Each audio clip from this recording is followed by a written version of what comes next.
Good evening and welcome to historic Henley Field, home of the #1 seed and 9-time national champion Florida Southern Moccasins.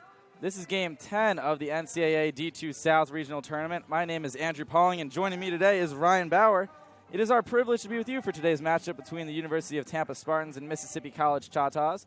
Tampa is 41-10 on the season, while the Choctaws are 36-16. Weather for this ball game, 77 degrees, a little bit cloudy here in Lakeland, Florida. Fingers crossed, not anticipating any rain in this ball game.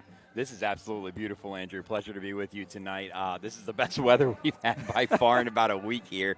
It felt like it's done nothing but rain, but glad to be able to get as much baseball in as we did today. Hard to believe that as far behind as this tournament was, we're actually at Game 10 now. It is rather remarkable, to say the least. Winner of this game going on to play the Florida Southern Moccasins in the championship game tomorrow. Not sure exactly when that game's going to start. We'll let you guys know as we get updates throughout the evening. First game today took place at 10 o'clock this morning, so it has been quite the day with our grounds crew and staff here from Florida Southern. About 25 employees and workers of the school from various parts of the athletic department, trainers, administration, coaches, athletes, part of the athletic comm department. Everyone was out here at 6 in the morning for the 5th consecutive day working on this field. So first and foremost, before we get to the lineups, just a job well done and a huge thank you to everyone for all their hard work and overtime over the past couple of days. Let's meet the lineup for the visiting Spartans in this ball game. Leading off and playing right field is Nick DeTringo, while Darren Miller hits second. He's playing third. Hitting third is Harrison Bragg. He's the first baseman. Danny Servin is catching and hitting fourth. In the 5 spot, Connor Cryle, the DH. Richie Rivera plays center field and hits sixth. With the bottom third of the shortstop, Brandon Galley, Drew Earhart, the second baseman, and Steven Smith, the left fielder. Christian Kalia on the mound for the Spartans. And then if we look at the defense in this ball game for the home team, the Mississippi College Choctaws, in the outfield from left to right, Hunter Wilson, Luke Yancey, and Kyle Smith. While in the infield, at the corners, third base and first base, we have Billy Cameron and Grant Barber. While up the middle, turning double plays at second, Grant Barber and the shortstop, Hunter Sykes. While behind the plate for the Choctaws is Brandon Bassard. On the mound, Chris Crosby for Mississippi College. Yeah, Crosby this year, Andrew, for the Choctaws. He's 7-5 this year, a 4.28 ERA. In 16 appearances, 15 of those starts, he's got 87 strikeouts and 36 walks in 94 and 2/3 innings. He is the innings leader for Mississippi College today, and he'll obviously have to be on his A game against a University of Tampa lineup that is pretty potent. Don't hit a lot of home runs, but Tampa's always a good baseball team. As they are, 2-1 now is Tampa. They lost to Florida Southern earlier this morning, so a long day for the Spartans. Came out at 10 o'clock. That game took about 2.5 hours of game time, a little bit longer because of an approximate 20-minute weather delay midway through, but a complete game earlier for JT Hinson for the Moccasins, and potentially a catch that you will see on SportsCenter Top 10 come around 11 o'clock tonight by Christian Maglich. Check out any form of Moccasin social media to see it. It was something out of a highlight reel. Best catch we've seen all season. Part of the reason that the Mocs won that game and the Spartans are now in this elimination game. Well, at the point in the game where that catch came, that was probably more impressive maybe than the catch itself was the situation that Christian made that catch in. To scale the wall like that and preserve that 2-run lead there in the 9th inning was absolutely huge. A moment he and the Mocs will never forget as they are in the championship game tomorrow. Presumably we'll end up seeing most of that team and coaching staff here, as we already do have a handful of Mocs players in the stands scouting for tomorrow's championship game. Nick DeTringo set to lead things off for the Spartans here in the top of this first inning. Game 10 of the South Regional. The other 7 regions winners already decided and set underway. This is the last one to be wrapping up.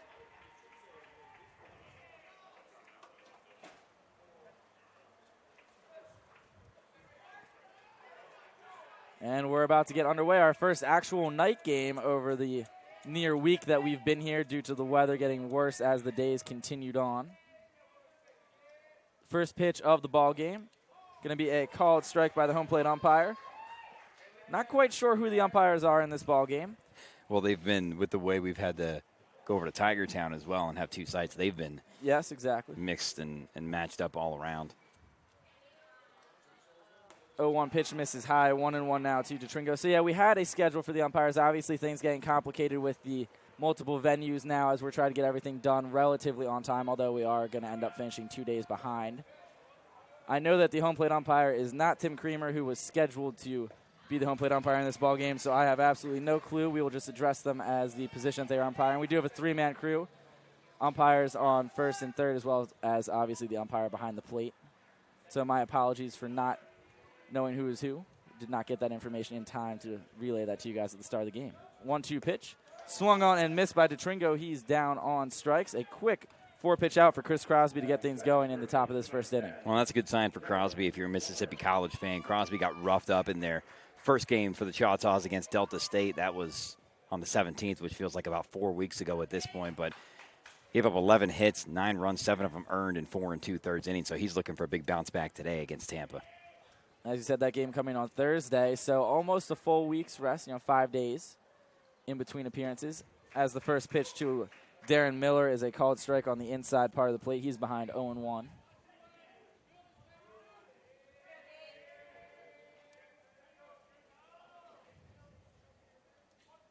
Season on the line for both teams.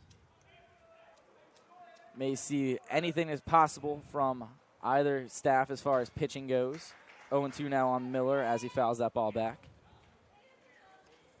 Saw that earlier today with the Moccasins starting JT Hinson in a spot start, as well as Tampa going to their closer in the middle of the ball game. So he threw 30 pitches, did Tampa's relief ace. Mark McClare, maybe he's available in this game, maybe he's not, and a chopper to second. Throw to first in time, 4-3 on the putout of Miller. That'll bring up Harrison Bragg, the first baseman. Bragg is the guy you got to watch out for in this lineup, Andrew. Batting .332 this season and a team high 20 home runs. This is not a Tampa team that hits a lot of home runs. They've only got 56, but Bragg's got 20 of them and 60 RBI, so he's a guy that can take it deep.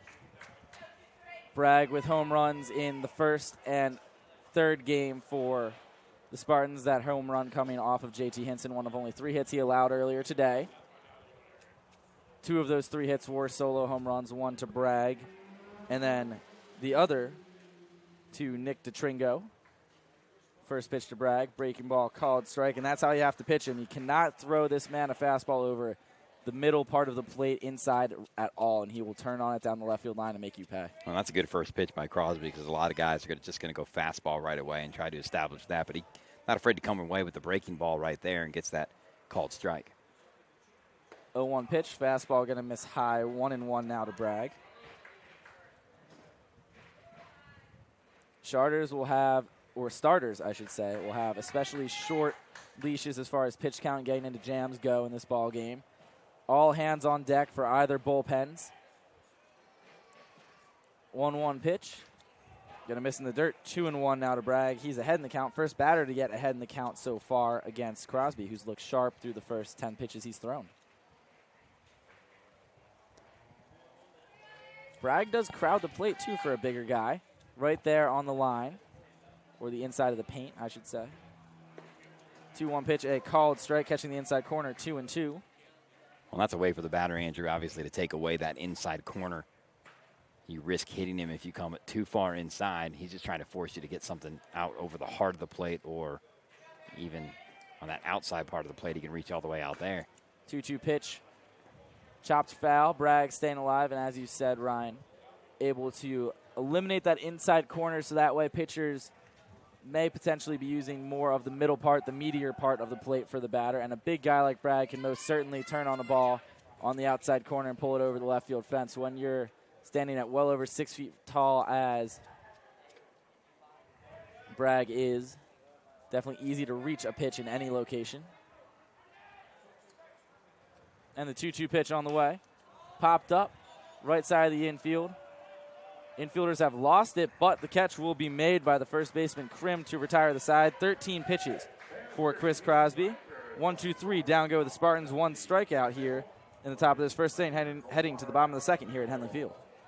Or bottom of the first. This is the University of Tampa.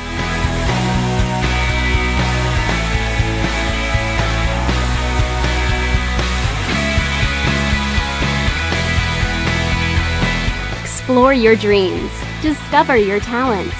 Get ready to invent, innovate, and be a leader. This is the University of Tampa. And we're back here at historic Henley Field. Andrew Pauling and Ryan Bauer in the press box. Bottom of the first inning. Let's meet the lineup for Mississippi College.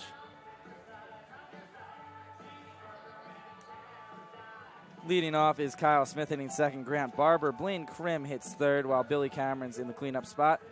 Hunter Wilson and Luke Yancey hit fifth and sixth, respectively, with the bottom third of the order of Brandon Broussard, Trey Pittman, and Hunter Sykes. 1 through 9 for Mississippi College Choctaws. And they will be facing Christian Kalea.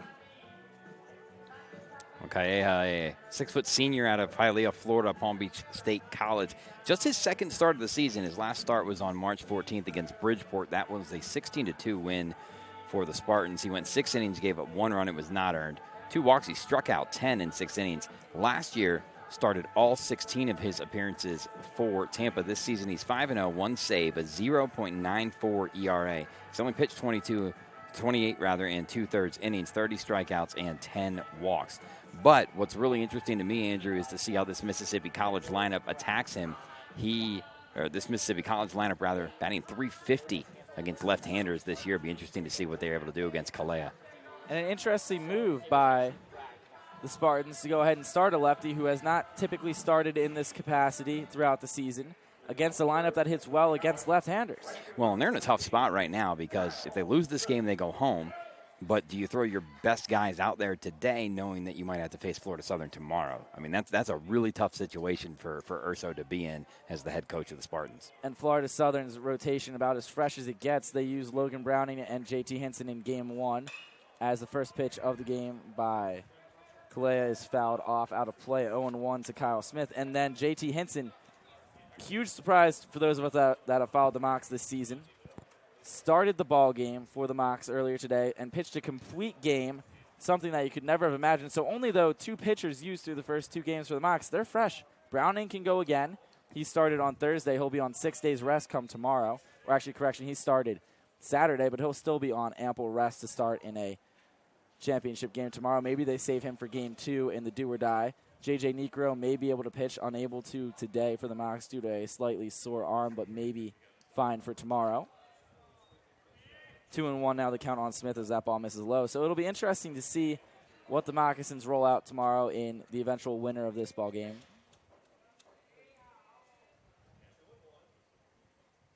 Two-1 pitch on the way, going to miss low and outside as well. Kyle Smith ahead 3-1.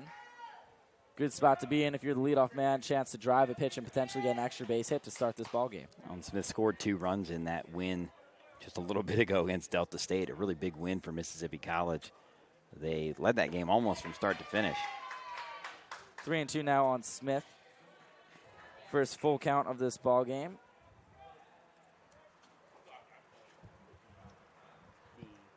That game between Delta State and Mississippi College taking place over at Tigertown, wrapping up around 7 o'clock, so just about an hour and a half ago, as that's ball 4 to Smith.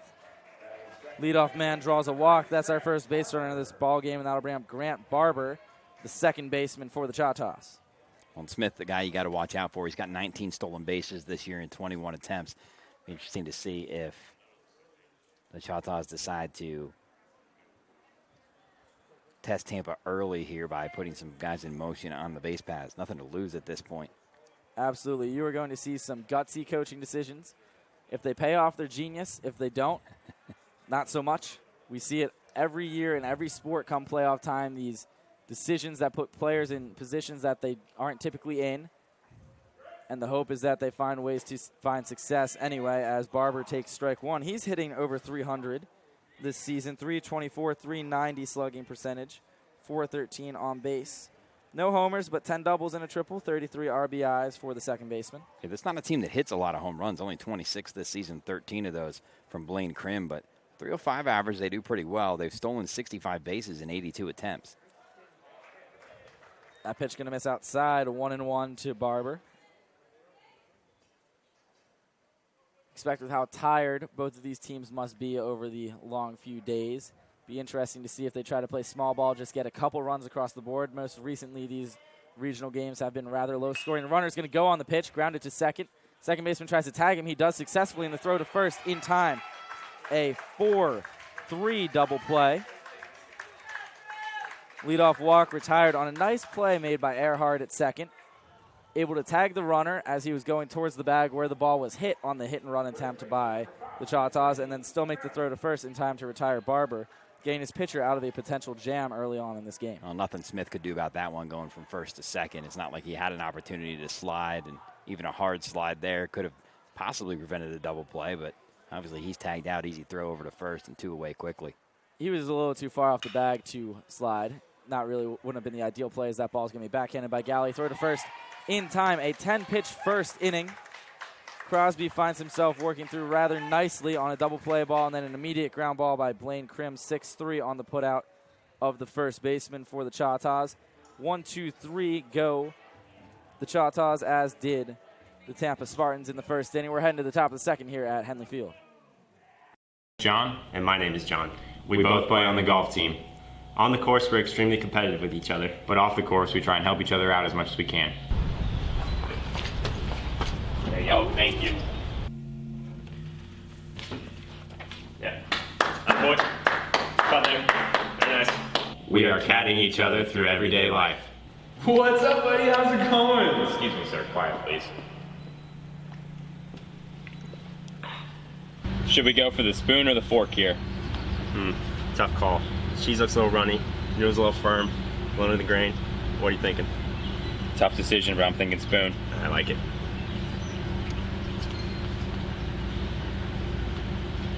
Oh yeah, great call. Like it.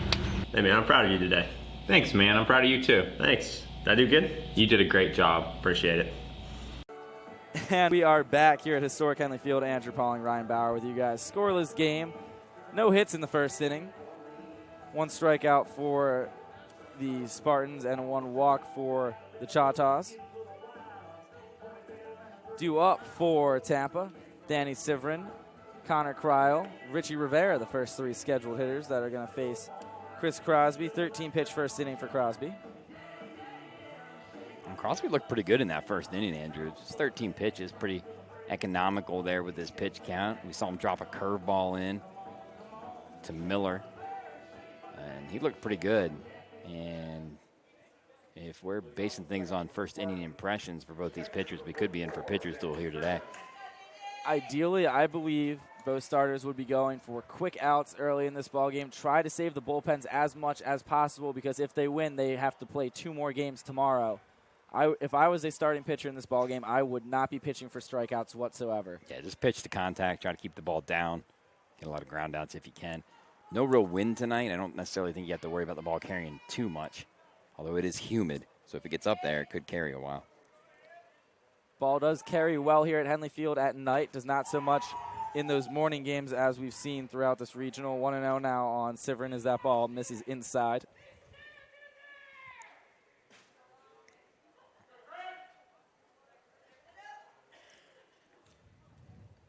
And the 1-0 pitch. Breaking ball called strike, 1-1 on Danny. This is definitely the smallest crowd we've seen at a game so far. And that is not to the fault of, and this is not to say that there aren't a ton of people tuning in from home, but because of how long this regional went, any parents, family members, siblings, girlfriends, you name it, that was here to watch this as that ball's popped up foul, 1-2 now on Danny, probably had to go back and get back to their lives, get back to their jobs and their responsibilities at this point. We're running a day late as of today. We're going to be at 2 days late starting tomorrow. So it's impossible to get everyone to postpone their lives for an entire week. And we do give credit to those still able to come out. And obviously we wish that everyone who wanted to be here could be. We hope that our broadcast is a decent supplement for you as that ball grounded to second. 4-3 on the putout of Danny Sivrin.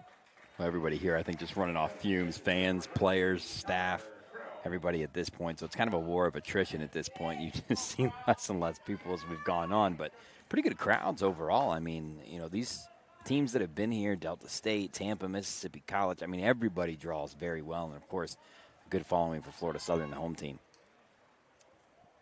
Yeah, crowd started out a little bit stronger a couple of days ago, but understandably, people having to get back to their daily lives. And we hope that because this is a later ball game, those who couldn't be here are out of work and able to tune in and at least watch this live stream and get a good seat from the comfort of their homes. Connor Kryl, the DH, is going to check his swing and take ball 1 down low. I'm not going to lie, Andrew, I can't wait to go to the comfort of my own home. It has been a really, really long week. I think by the time we are done here today, provided this game wraps up in a fairly timely manner, I think it's going to be an 18-hour workday for us, Ryan. Well, I've told some people I'm just going to put Henley Field as my permanent address on my tax returns next year. It's been one of those kind of weeks. But it's been a really awesome team effort to see everybody here come together and get this thing rolling. Great collective effort made. I always joke that I live here between the JV baseball schedule that I participate in and obviously broadcasting the regular season games for the varsity team. But I have quite literally lived here for the past 5 days. Yeah, it's been insane. That's not a complaint. That's just a matter of fact. It's been a lot of fun. It's been a great character-building experience, a great professional and both personal experience, right? Really getting that group bonding with the other people that help out with our broadcast. Count now 3-1 on Kryl. And I know, Ryan, I apologize to you now that I was begging, hoping that we would host this regional, and now that it happened, the weather complicated things. So this is my open apology for all to hear to you for asking for us to be put in this situation a couple of weeks ago. I take full credit for stating that on multiple occasions. My apologies. Count now 3-2 on Kryl after that foul ball. Well, you know what, though? It's been a while since Florida Southern hosted a regional, so it's really cool to have this back here. And obviously, the team's playing really good baseball right now. Be interesting to see who they get tomorrow out of this game right now. Most definitely, and although it has been challenging due to the weather, I still do not regret 1 second of it. It has been a great experience so far from start till hopefully finish if we get this thing taken care of tomorrow.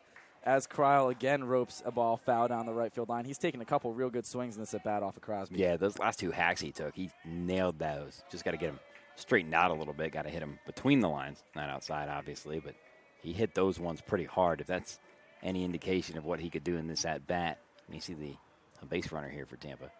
Keep it in between the uprights. Use a little bit of a football term. I'm sure kickers would love to have that much space to try to knock it through the upright. As that ball again fouled down the right field line. They might want to mix up their approach on Kryl. Sooner or later, he's really going to connect on one of these. Yeah, he seems to be getting the sweet part of the bat pretty well in there. Maybe bust him inside with a fastball up high at this point. Although it's 3-2, you don't want to walk him either. They've been pitching lower part of the zone, maybe change his eye level here and try to get him to chase. And the 3-2 again. That one is high. It's going to be blooped into right field. Going back is the second baseman, and he's going to miss the ball on the dive. A great effort made by the Choctaw second baseman, Barber, attempting for that dive, almost pulling off what would be a phenomenal catch. Unable to come up with it, though. Outfield a little bit slippery in shallow right field. That's definitely the muddiest part of the outfield. We were back working on this game as the action concluded over at Tigertown. Staff, again, here for about an hour and a half at least, putting in maintenance on this field to get it ready following the game earlier today. Had some rain come in, and again, working on that field. But shallow right field, the muddiest part of this field, no doubt. Oh, Grant Barber, good effort by him there. Just couldn't quite get to it. Maybe you're thinking at 5'7", a couple of more inches of height, he would have been able to get that ball, but good effort nonetheless. So a base hit for Kryl. First runner for the Spartans. Richie Rivera bunts the first pitch foul. He's behind 0-1. Rivera's had a couple nice defensive plays out in center field over the last few days. I'm glad you can remember that, because at this point I can't remember anything that's happened for the last week. It's all run together. It's been like Groundhog Day. I'm 90-something% certain of most things that I'm saying at this point, but if you sound confident, just roll with it. After a full season now in the booth here at Henley Field, I've found that if you're over 90% certain and you sound like you're 100% certain, that is A-okay in most situations. And then again, more often than not, you end up being right, so works out. 0-1 pitch on the way. Runner taking off. Breaking ball is taken for a strike. The throw down to second is not in time.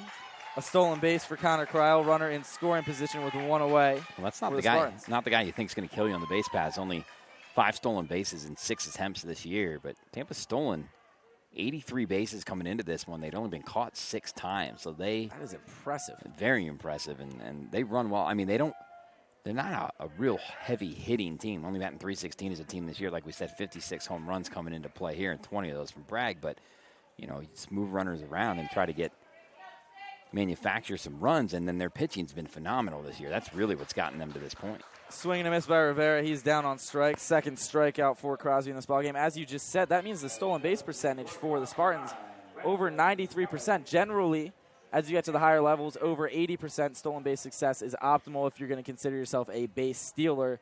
Over 90% considered exceptional. As a team, over 93%, that is most definitely exceptional for the Spartans, 1 through 9 in their lineup, and that's a testament to how aggressive they're going to be on the bases, and they're going to kill you in multiple fashions, kill you and beat you in multiple fashions, I should say. Strike one now called on Brandon Galley. Galley now behind 0-1. 2 outs in the inning for the Spartans, trying to score first here. 0-1 pitch. Hit into the backstop. Foul, 0-2. This will be the 30th pitch for Crosby, and we're still in the second inning. Hopefully pitch count not going to be a concern for him, as obviously you're going to go to the bullpen as soon as you deem it fit in this ball game. But both teams trying to save something for tomorrow's game against Florida Southern, or games. They would have to win both to advance past this regional. Swing and a miss by Galley. He is down on strike. Second strikeout in the inning for Chris Crosby. He struck out 3 through 2, does strand the 1-out base hit by Connor Cryle in scoring position. This game's still scoreless heading to the bottom of the second. 2% of college women who are raped tell no one about the assault. It is estimated that only 5% of sexual assaults on college campuses are reported. 4 out of 5 rape victims suffer from chronic physical or psychological conditions. If you are a victim of sexual assault, you are not alone. If you have experienced domestic abuse, you are not alone. If you don't know what to do next, you are not alone. If you are scared of retaliation, you are not alone. You are not alone. You are not alone. If you are a victim of sexual assault, you don't have to be alone.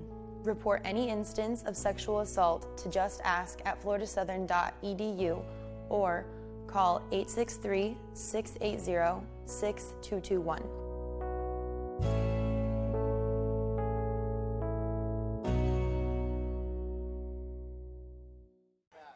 And we're back here at Henley Field, bottom of the second inning, due up for the Choctaws. 4, 5, and 6 in their lineup. Billy Cameron, Hunter Wilson, and Luke Yancey. Billy Cameron, 362 in the regular season, 13 doubles, 6 home runs, 36 RBIs. He does walk more than he strikes out, 15 walks to just 12 strikeouts. Cameron slugging over 500, on base over 400, so a healthy 3, 4, 5 slash line, well better than that. Mid-3s, mid-4s, mid-5s in all those categories. So good season for the third baseman here for the Choctaws. 10-pitch first inning for Christian Kalea, and strike one on Cameron. Nice double play turned by Grant Barber in the first inning, helping that 10-pitch inning, retiring the batter Kyle Smith, or the runner Kyle Smith, who had walked to lead things off. And the 0-1 pitch, gonna miss down and away, 2-2. We talked about it. It's been the Tampa pitching staff this year that's really been the strength of this team. And when you take a look, 2.70 team ERA, pretty incredible. That's why they're 41-10. 1-2 now on Cameron, and you normally see the offense dominating leagues in college. Hitters typically still have that slight edge over the pitching. That is not the case for the Spartans, where their pitching is tops in the Sunshine State Conference, and the reason they are still playing in this regional. Count now 2-2 on Cameron as that ball misses up and away.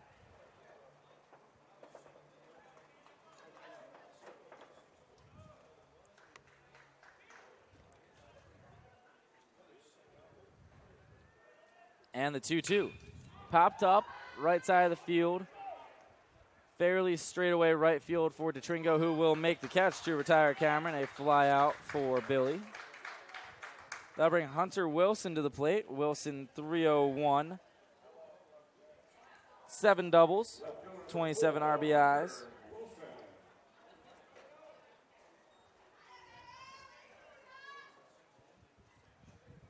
Spartans also, give them their credit, they are a good hitting team. Although we have been talking about their pitching very much in the early going of this game. First pitch to Wilson.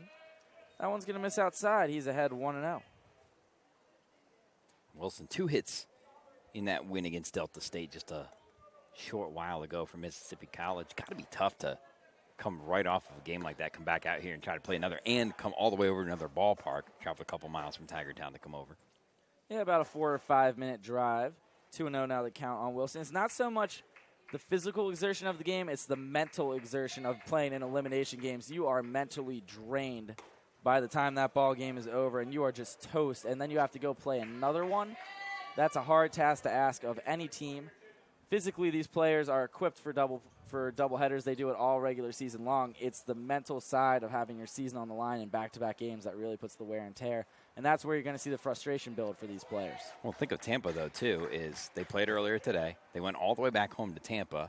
Didn't know if they were going to play again today because, A, if Delta State had won, they can't play 3 games in a day, so we wouldn't be playing right now if Delta State had won the previous game.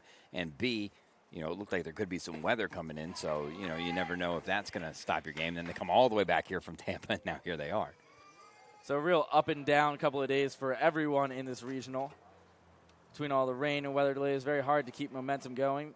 3-2 the count on Wilson. 20 pitches now for Kalia, and that one's going to miss just a hair outside. Ball 4, second walk issued by Christian, and a 1-out base runner for the for Mississippi College.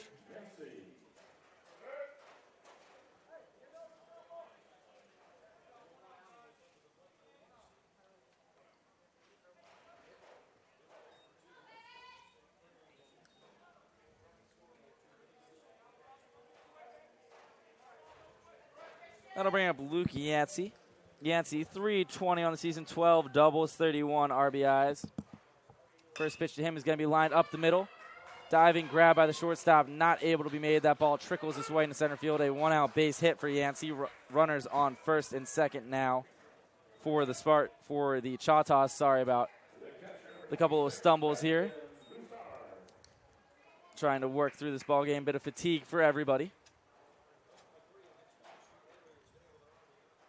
Most of the staff still working this game, or pretty much all of the staff still working this game, has been out here since 6 o'clock this morning. So definitely fatigue, not just on the field for the players and the umpires and the coaches, but for those of us trying to make this game go as smoothly as possible from a behind-the-scenes standpoint.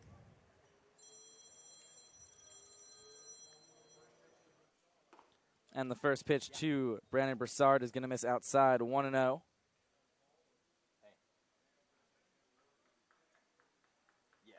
Broussard, 255. 5 doubles, 3 home runs, 33 RBIs for the Choctaws catcher.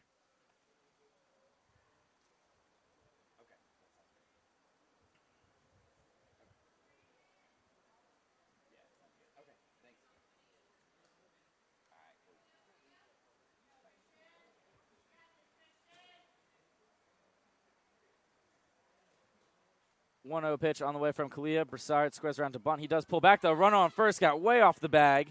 He's going to be caught in a rundown. Runner now trying to go to third. There's going to be a throw to third. And they're going to tag the runner out. The runner at first still off the bag. The throw is going to be wide and over. Runner on first will be advancing to second on the overthrow. And as I said, it's been a long day. Give me a couple seconds to try to figure that play out. The runner at second, Hunter Willison, has been retired after the ball thrown around the infield. I'm not even going to try to act like I know who got the ball in what sequence. Luke Yancey advancing to second then on the throwing error by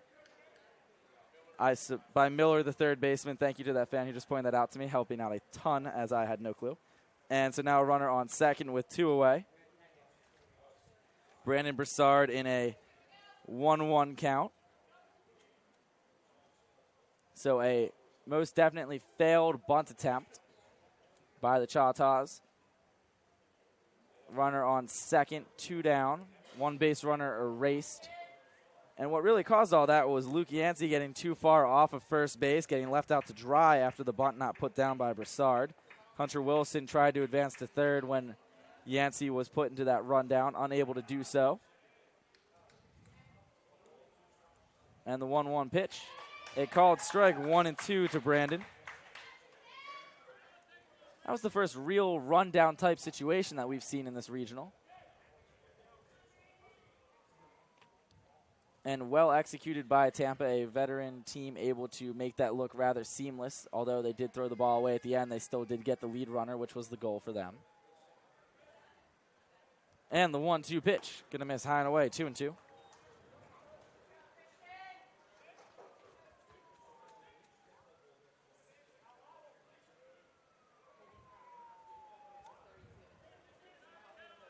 Kalea trying to have a runner stranded. We're trying to leave a runner stranded on second and keep this game scoreless. A hit per team and an error for the Spartans.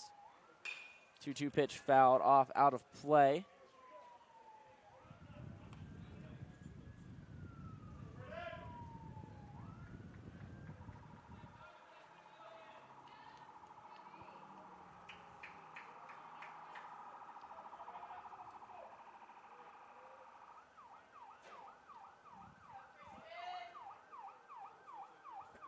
Another 2-2 pitch will be coming on the way from the lefty Kalea. And the 2-2. A called strike 3 on Broussard. First strikeout of the ball game for Christian. Runner stranded on second for the Choctaws. Still scoreless heading to the top of the third inning here at Henley Field. To have Romain back. First game he had a couple goals and assists, and I really think the fans are starting to take notice of the impact he's making on the field for us. Romain has really encouraged me to eat healthier.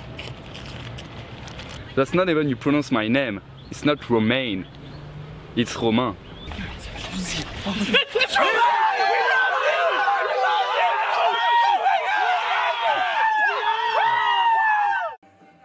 And we are back. Clarification on that rundown. Catcher threw to first. First baseman threw to third to record the putout. Third baseman then threw back to first to try to double off Yancey. That throw, an overthrow and an error by Miller, resulting in Yancey getting to second, although he would be stranded there. So if you're keeping the book at home, I do apologize for not knowing that off the top of my head while it was happening, but it would be 2, 3, 5, 3 for the sequence of throws. And Wilson caught stealing. That's part of it, that whole sequence yes, as well. Wilson, I suppose, yes, Wilson caught stealing due to the failed bunt attempt and then the follow-up base running blunder by Yancey. So Wilson, the one whose stats actually hurt by that play, although he had the least to do with the fact that it occurred. It was the other two members of the three Choctaws involved that did not uphold their end of the play. So that's just a shame for Wilson when it comes down to it. That's rather unfortunate for him from a statistics standpoint. Scoring and statistic rules of the game, it's tough. Nonetheless, we are in the top of the third inning. This is the type of long day we were supposed to have Thursday, Friday, and Saturday when we had 3 games scheduled each day. Didn't get close to that due to the rain. And then Saturday, got a game in. Sunday, we weren't even out here. Yesterday, got some games in. And now today, finally, the longest day for those of us at the games. So it's been interesting as things have developed and how we've been able to overcome the weather. Obviously, we've given the grounds crew and staff out here as many shout-outs as possible over the last few games because they truly do deserve every ounce of credit for the hard work and overtime that everyone has been putting in. Well, we were kind of joking around yesterday that, hey, the whole point was to still be here playing on Monday if you're one of these teams. Well, I don't think we thought all 7 teams would still be here on Monday. Wasn't how we drew it up. As speaking of Drew Earhart set to lead things off. Takes strike 1. He'll be followed by Stephen Smith, then back up to the top of the order for the Spartans with Nick Tetringo. Earhart, a pretty good hitter, 347 on the season coming into this one. Swings through that as well. He's down 0-2. And what's confusing to me is that with teams switching from home and away left and right, we have teams that are in, like the Spartans, that were in white uniforms the other day. Now they're in their away uniforms, and that is highly confusing because when I did the Spartans game last, they were the home team in the white uniforms, and now they're the away team in their away jerseys, and it's rather confusing from a standpoint of who's home and away, as that's just been flip-flopping left and right over this regional. Yeah, I haven't even been able to figure out exactly what the formula is for that yet, but at this point, I'm going to try to understand it, so. There is some formula somewhere. One day we'll learn. As the 1-2 pitch is swung on and missed. That's 3 consecutive strikeouts for Crosby. He now has 4 through 2 1/3. Well, he looks like he's really starting to settle in pretty well. He was not only the Choctaws leader in innings pitched this year, but starts, appearances, and strikeouts as well, 87. Only walked 36 coming in. Now 91 strikeouts, so averaging a little less than 3 strikeouts per walk. Very respectable for a starting pitcher. Steven Smith getting his first looks of Crosby. He takes a breaking ball for a strike behind 0-1. That breaking ball looks pretty good from Crosby right now. We've seen him throw it pretty well to a couple of hitters here early on. If that thing's on, then he can kind of work off that. The hitters aren't really going to know what's coming. I'd say the breaking ball looks heavy. If I had to have a word to describe it, as a lot of late drop, swing and a miss by Smith. He's down 0-2. And what I mean by that is as it gets closer to the plate, it just seems to gain weight and drop off sharply at the end. Yeah, you hear about that guys with a heavy fastball, something like that, that gets heavy at the end. A little different there, like you said, with the breaking ball. It picks up. It does end. Extra at the end. That's what it means by saying that the pitch, thrown a little heavy. Not a term that I believe I've used all season, but seemed appropriate now. It's the playoffs. We pick up new things left and right here. 0-2 pitch. Swung on, tipped in and out of the glove of the catcher. Smith staying alive. Going to be a little break in the action as Broussard getting a little time to recover. Maybe that ball didn't hit his glove, may have hit him somewhere in the bare hand potentially. We have very little way of telling from our angle. Yeah, he didn't jump or act as if it had hit him, but anytime you see the umpire walk out there to the pitcher, it's usually a sign they're giving the catcher a little bit of time to recover from getting tagged with the ball. And that mutual respect you normally see between the catchers and the umpires, it works 2 ways. Umpire gets hit by a foul ball, you normally see the catcher walk the ball out to the pitcher. That respect is both men obviously in painful positions as the game goes on, getting hit left and right by foul balls, just trying to help get each other through the game and give that little break when needed. 0-2 pitch on the way. Checked his swing. Did he go? He did not on the appeal to the third base umpire. 1-2 now the count on Smith.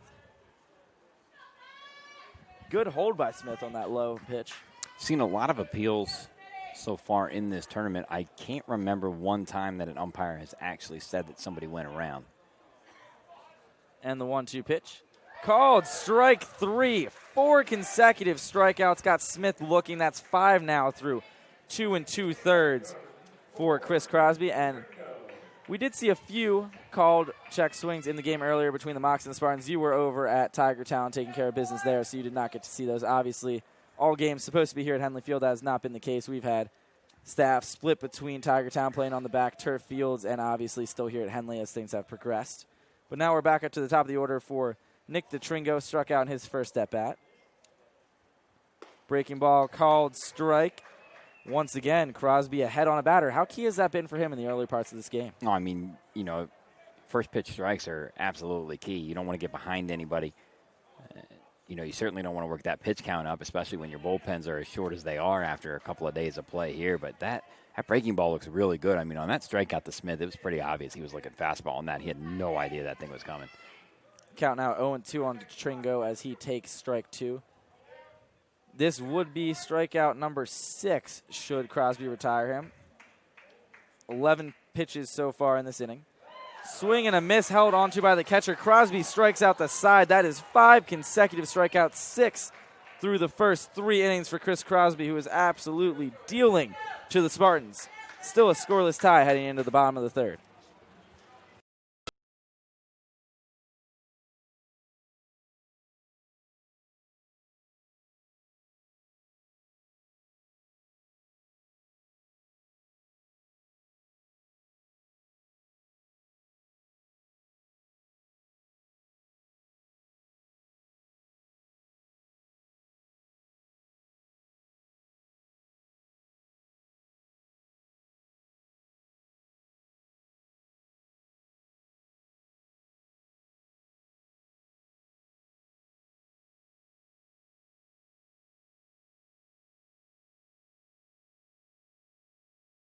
And we are back here at Henley Field, bottom of the third inning in this scoreless ball game.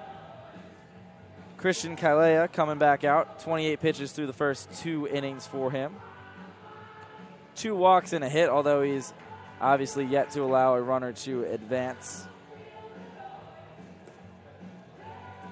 He'll be facing Trey Pittman, Hunter Sykes, and Kyle Smith. First 3 scheduled hitters for the Choctaws.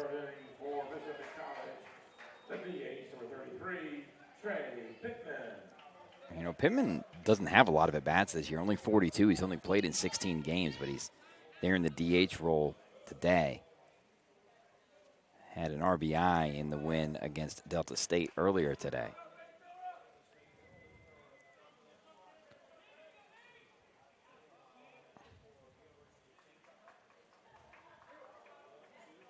First pitch coming on the way to Pittman. Called strike. He's behind 0-1.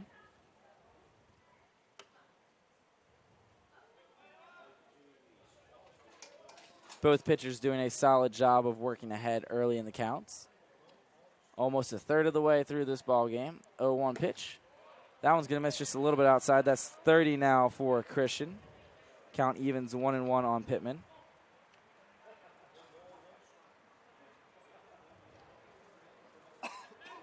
I just heard a car coming down the road, and I thought it was rain. And I had, like... Don't say that. Little PTSD. Yeah, I started freaking out. I was like, you got to be kidding me. Not again. I know what you're talking about. When we were over at Tiger Town in between games, there was a tractor trailer rolling by, and I swear I thought it was thunder, and just my heart dropped. I was so happy it wasn't, but my heart dropped right down. 2-1 pitch on the way. Swing and a miss, 2-2 now to Pittman. Well, I don't know if it. I mean, both these pitchers look really good here to start, but you know, some of it could be the fact that both these teams are tired. Like, it's been a long day, it's been a long week, and you know, you're not seeing a lot of fight necessarily from some of these hitters at the plate right now. And the 2-2, swing and a miss by Pittman. He's down on strikes. That's 2 consecutive for Christian. As you say, not necessarily seeing a lot of aggression, but more so kind of waving at pitches on their approach instead of trying to attack and be aggressive. And that's the one thing you would think in a game like this where, like we talked about, the bullpens are taxed a little bit after a couple of games here in the tournament. You think you'd want to kind of use that ambush tactic on people, maybe go after the first pitch, try to get something going, and knock the starter out early. Ball going to be taken outside by Hunter Sykes, the shortstop. 291 this season, 3 doubles, 21 RBIs. With how things are going and how these offenses are looking, this could be a real close-scoring game where just a single mistake or two could really be the difference, whether that be a pitch left over the heart of the plate or a defensive error. Maybe a key walk to a batter could end up being the difference here in this ballgame. We saw it earlier in the Mocs game. An error by the shortstop allowed Cody Burgess to reach. He would then score what would eventually be the game difference run. Swing and a miss by Sykes. 1-2 now. Yeah, these batters right now for both teams, they don't look like they have any idea what's going on out there, any idea what to expect from either of these pitchers. We could see a real gem here tonight as far as the pitching goes in this one. And the 1-2. Decent block made by Siren behind the plate. 2-2 now. No chase by Sykes.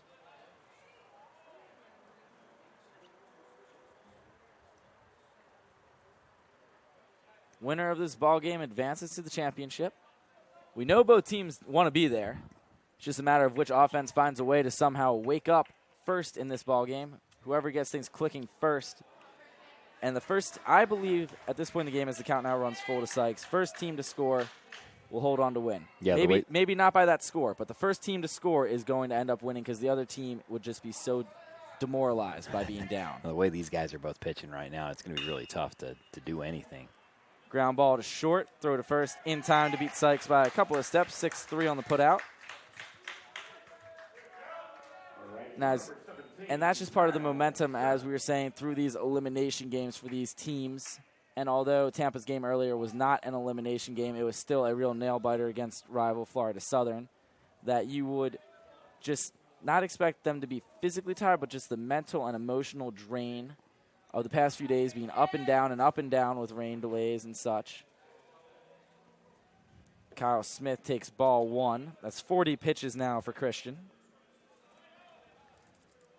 And for the first time in a little bit, we see him falling behind early to a batter. We've seen a lot of first pitch strikes thrown and a lot of first pitch strikes taken by batters so far through almost the first third of this game, as that ball misses high as well. 2-0 to Smith.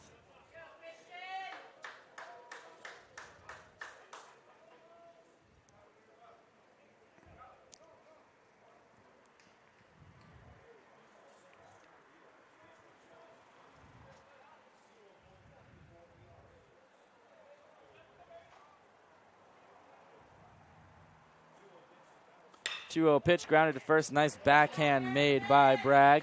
He'll take it to the bag himself. 3 unassisted. Choctaws go down in order. 41 pitches, 13 thrown in this inning by Christian. And we're heading to the top of the fourth in this scoreless ball game.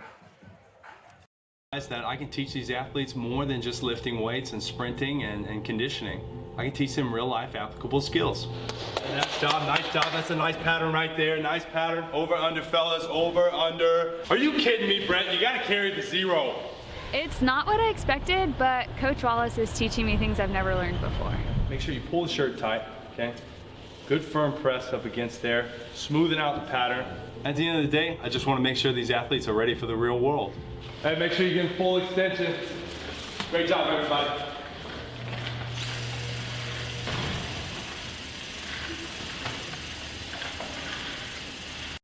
And we are back here at historic Henley Field, home of your 9-time national champion, Florida Southern Moccasins. Andrew Pauling, Ryan Bauer with you guys.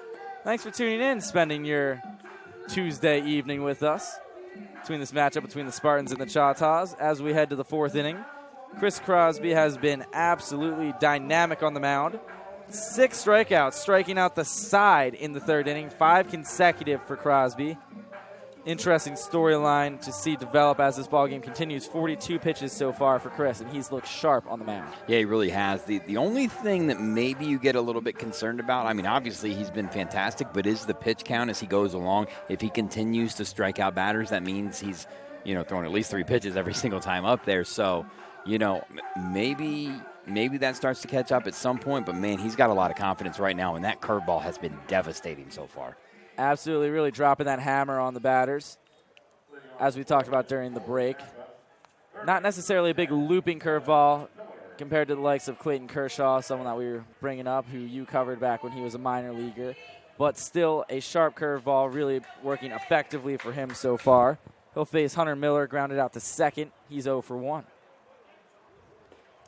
First pitch called strike. Crosby ahead 0-1 on Miller. And in a game without much offense so far, your pitcher striking out the side could potentially sway the momentum in favor of your team, and obviously 5 straight doesn't hurt. 0-1 pitch, chopped to short, decent hop for Sykes. Throw to first, going to be in time to beat Miller by a couple of steps. 6-3 put out. I mean, so far, Andrew, the best hit balls we've seen were both taking foul down the right field line. I mean, we have not seen anything hit hard here whatsoever. Even the hit earlier for Tampa, their one hit in the game was just a little flare that went out there to, pop up to shallow right field, and nobody could get to it. I mean, nobody has hit the ball hard in this game. Not yet. That all coming actually in Connor Cryle's at bat. Those 2 well-hit foul balls and then the bloop single. So pretty much accounts for all the offensive excitement so far that we've seen. First pitch to Harrison Bragg is going to be popped up. Catcher calling for it. He's losing it a little bit, and he's going to make a basket catch. A little bit of a defensive miscue between Bessard, Crosby, and Krim. Although Bessard ends up just kind of sticking his hand out there, palm up, and basket catching it, which is not remotely easy, especially with the catcher's mitt, to retire the dangerous Harrison Bragg, who has now popped up to the infield twice. Bottom line on that one, you get the out. Doesn't look pretty, but at this point, just get the outs.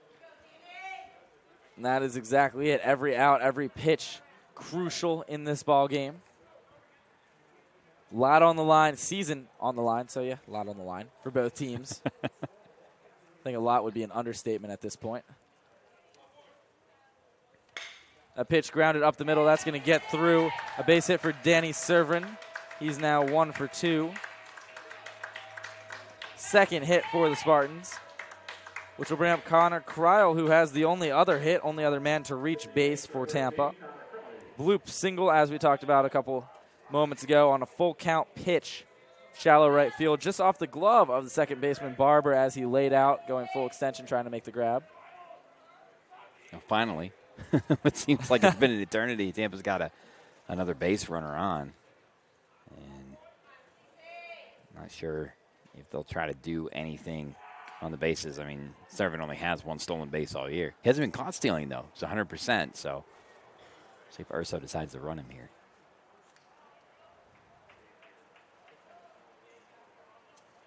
And it's kind of crazy to look through all these regionals right now and see.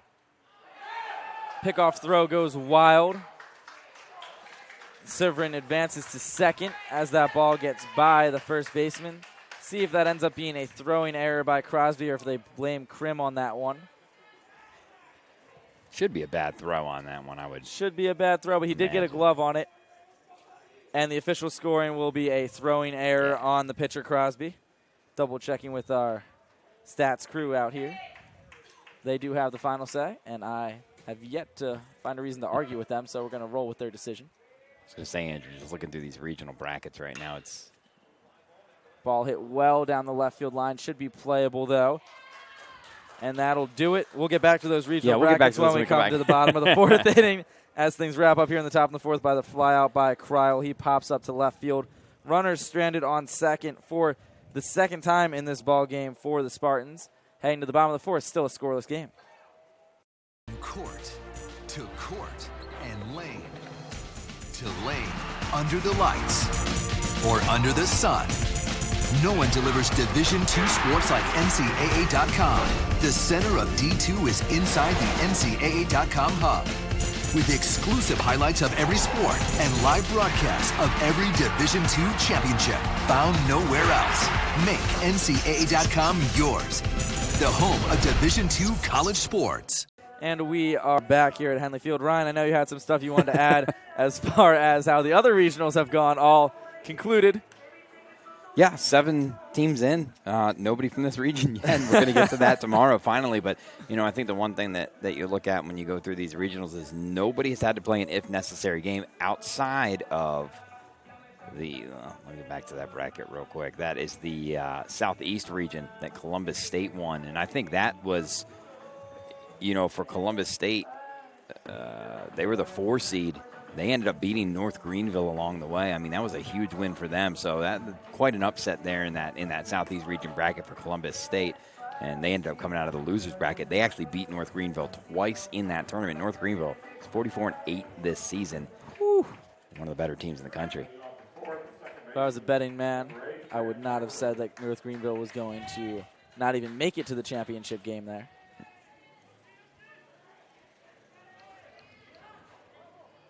Very impressive season for that club. Grant Barber set to lead off, Blaine Krim and Billy Cameron to follow, the first 3 scheduled hitters. Facing Christian Calleja. And the first pitch is going to be bunted down the first base line, a fair ball. Bragg is going to try to apply the tag, and he does. A headfirst slide by Barber. We've seen quite a few of those in this regional. Not necessarily the safest way to try to get yourself aboard, and they've also all been ineffective, I might add. Well, again, they're just trying to manufacture runs right now, get somebody on base, get something going on, because both of these offenses have been absolutely anemic so far.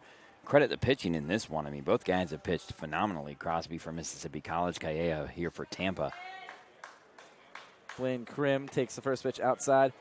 To add on that diving into first base point, because we talked about it a little earlier in the week. To me, diving to first, if you hit a ground ball to short and he's throwing, makes absolutely 0 sense. It's an injury risk, and it doesn't really work anyway. Right. It's a pure adrenaline thing. But I understand at least Barber's attempt to dive around the first baseman Bragg, because that was more of a trying to avoid a tag than trying to beat a throw, which it just makes no sense from a standpoint that it's faster just to run through the bag. Count now 2-1 on Krim. But in that case, it was a good idea to try to dive around the bigger guy, Bragg, who might not move quite as well as Barber does, a little bit of a smaller guy. Trying to get under him and get around the tag, though, unsuccessfully. 2-1 pitch on the way. Swing and a miss. 2-2 now to Krim, who grounded out to short in his first plate appearance. Yeah, I think, Andrew, right now what we're seeing from both of these pitchers, the off-speed stuff is really, really good tonight, and that's on, and that's got the hitters confused. And, again, they really don't know what's coming at them. Breaking balls, a lot of late movement. 2-2 pitch, grounded short. Nice hop plays up into the glove of Galley. He's going to throw out Krim for the second time in this ballgame. The most dangerous hitter in this lineup for the Choctaws retired on a ground ball to short, bringing up Billy Cameron, who flew out to right field. Cameron, 362, 13 doubles, 6 home runs, second on the club behind Krim's 13 going into this game. Although about half the home runs, about half the RBI total as well.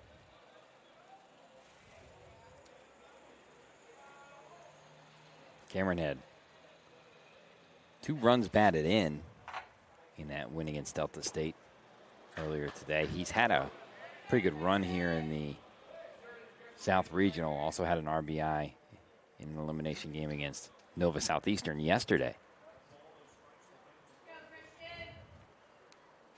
1-0 pitch on the way. Chopped back towards the pitcher. Catcher's going to try to field the ball. The throw to first is going to be in time. A nice defensive play made by Serverin behind the plate, ranging out about 20 to 30 feet in front of himself, barehanding the ball, spinning around and throwing while in that spinning 180 motion that he was making towards first, and the throw perfect to the first baseman, Bragg. 2-3 on the putout of Cameron, and a 1-2-3, 9-pitch fourth inning. 50 pitches now for Christian Calleja, and he's worked through 4 scoreless. We're heading to the 5th at Henley Field.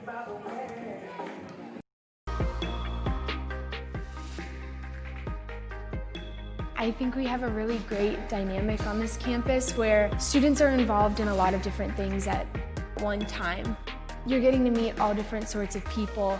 There's so many opportunities for students to be involved on campus that there's something for everyone. We've got ministries, we've got Greek life, we've got athletics and intramurals, we've got clubs, we've got honors and organizations. We've got just about something for everybody, and if we don't, no problem, we'll make it happen. I love playing intramurals on this campus. I get to be athletic with all my sorority sisters and just come together as a team. Lakeland creates a really amazing community for Florida Southern College's students. I'm a really big fan of just venturing out and finding something new every weekend. This is a small community, this is a safe place, and it's somewhere you can be yourself. We don't just say it, we mean it.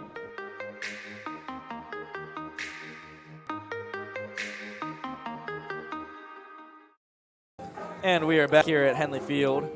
Andrew Pauling, Ryan Bauer with you. Heading to the top of this 5th inning. We're an hour into this ball game. So far, well-paced. Not trying to jinx anything as we continue on here. So far, also a real pitcher's duel. 2 hits for Tampa, 1 for the Choctaws. Chris Crosby back on the mound with 6 strikeouts through the first 4 innings. Struck out at least 1 batter in the first. Actually struck out 1 batter in the first, 2 in the second, and then struck out the side in the third. First pitch grounded to third. Barehand play made, and the throw to first in time to retire the speedy Richie Rivera. I believe that was a bunt attempt made. A nice barehanded play made by Cameron over at third. Good job to barehand that ball, stay down on it, and then still make the throw to first. Well, and you know, the field still has some moisture on it. There's no doubt about that. So to be able to barehand that ball, especially this time of the day when the humidity's really kind of getting to some things, that's a great play by Cameron over at third base to make a strong throw over there to first. 1 pitch, 1 out for Crosby, although he did retire the side on just 6 pitches back in the 4th inning. So his pitch count now only at 50 with 1 away here in the 5th. 1-0 the count on Brandon Galley. He'll be followed by Drew Anhard, Steven Smith to hit if the inning continues.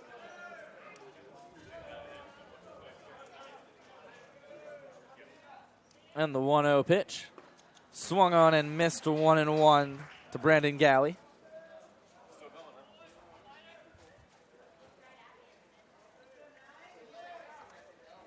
Galley, one of those 6 strikeout victims. And the 1-1. Popped up into the backstop, 1-2.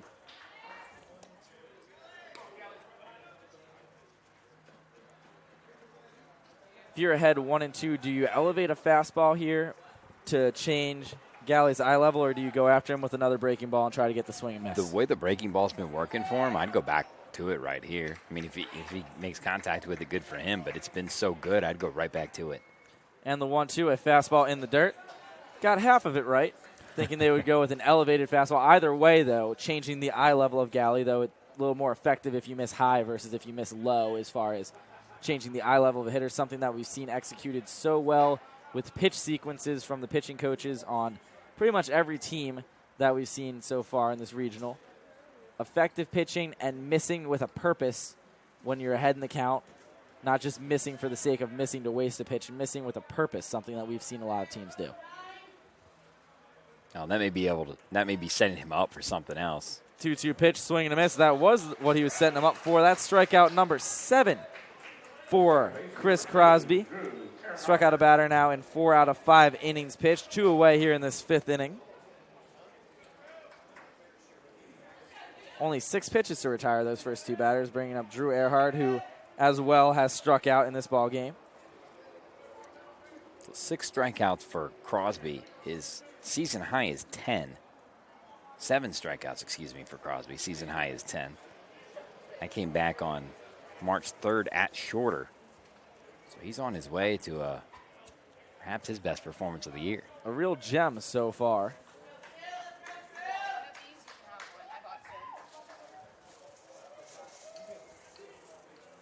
First pitch to Earhart on the way. That one's going to miss a little bit low. Ball 1. Drew ahead in the count.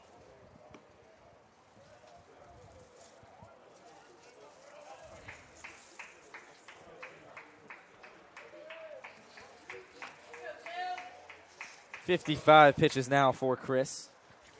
And the 1-0. That one's going to be chopped left side of the infield, backhanded by the shortstop. Throw to first in time to retire the side. A 6-pitch 4th inning, followed by an 8-pitch 5th inning. Only 56 pitches through 5 innings for Chris Crosby, who has been absolutely lights out so far. We're heading to the bottom of the 5th here at Henley Field. A great season so far. We're super excited. There's just something about this freshman class. I can't really figure it out yet. Go Mocs! 1, 2, 3. Go Mocs!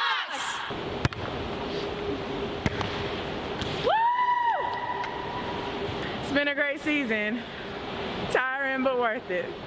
I got Lexi. I'm ready. I'm Lexi! Hey, come on, guys. Get those hands higher. I just can't quite put my finger on it.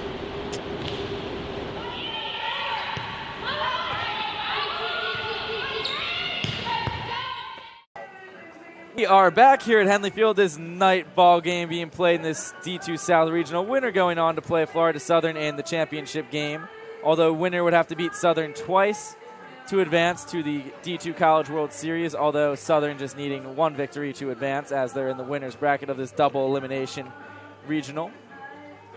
Scoreless ball game. Only 3 combined hits. Both teams do have an error as well. And it has been a real pitcher's duel so far. First 3 scheduled hitters in this inning for the Mississippi College Choctaws: Hunter Wilson, Luke Yancey, and Brandon Broussard. 5, 6, 7 for the Choctaws. Wilson walked and eventually would be thrown out at third base. Caught stealing, I should say, in quite the predicament. A missed bunt attempt, and the other runner on base getting too far off, getting himself into a rundown, although Wilson was the one to get the official caught stealing as he pops up the first pitch. Left side, hit shallow, shortstop calling for it. Galley's going to make the catch. 1 away on 1 pitch. Both pitchers retiring the first batter of the 5th inning on the first pitch.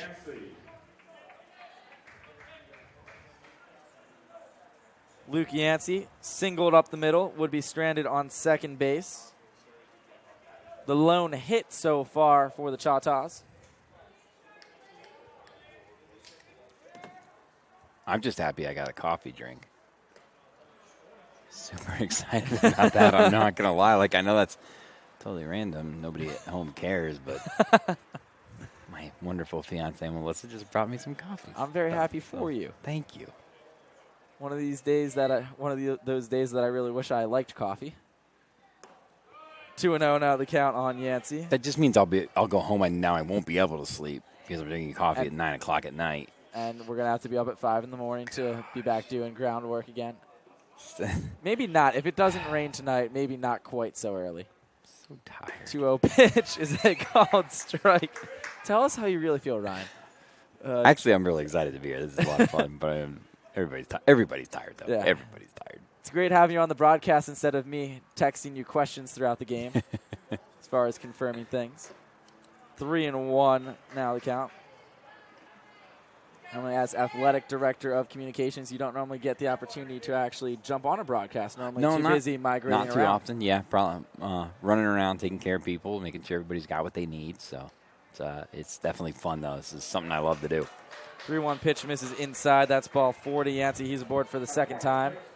Now, I'll tell you what, as much as I did enjoy through the regular season doing the broadcast alone, it was a great experience. It has been fun to have some color commentators the last couple of days. Eric Williams was with us for a while. He did an excellent job in his solo broadcast, as well as the 2 games that we called together, switching off those play-by-play and color duties, 1 game per for each of us as far as those responsibilities go. That was a great time and a great experience for both of us, I believe. I wish we could have him around for tomorrow. I think he's headed out to San Francisco this week. He is flying out tomorrow morning to San Francisco, so not able to join us due to the weather pushing the games back a couple of days. Although it was great to have him while I was here, it's great to have you here, hopefully. Situational permitting tomorrow, maybe we get you on the broadcast again. If not, I can handle it myself for the championship game, although it looks like we got an injury. Either way. And, yeah, it does appear to be an injury. That's kind of out of nowhere for Christian Calleja. Grabbing, it looks like his left hamstring, I want to say. Yeah, he's moving around like it's a hamstring thing. Maybe pulled it on that pitch. He's ahead 0-1 on Brandon Broussard, 57 pitches so far. And that's never a good sign when the pitcher seems to indicate that he wants the coaching staff to come out. No pitcher ever wants to come out of a game, especially a scoreless game like this one. Well, he's pitched really well to this point, too. And, if you're the coaches for Tampa, this is not what you want right now. As we talked about, bullpens have already been taxed throughout the tournament. You're playing to potentially play for a championship tomorrow. Looks like Coach Urso going to head back to the dugout to get somebody warmed up and pass some information along to his bullpen, because this may very well be it for Christian Calleja, depending on how bad this injury is. The trainer stretching out his hamstring. We're going to take a quick break at Henley Field now, as it appears this may be an extended little visit on the mound. We'll be back in just a moment.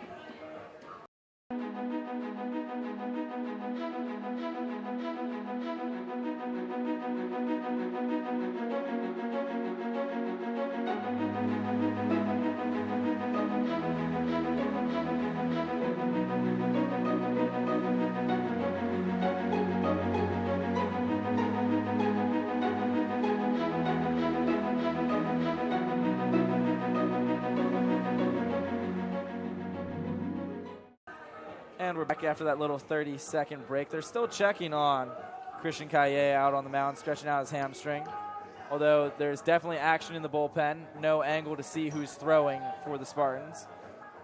Looks like they're going to give Calleja a couple of warm-up pitches to let him test out that hamstring before making a decision, and if nothing else, giving that reliever more time to warm up, as he'll be given as much time as needed, obviously, with the injury. Well, and he's pitched great to this point. 4 1/3, just 1 hit. Obviously, he's not allowed to run. He's walked 3, but he struck out 2.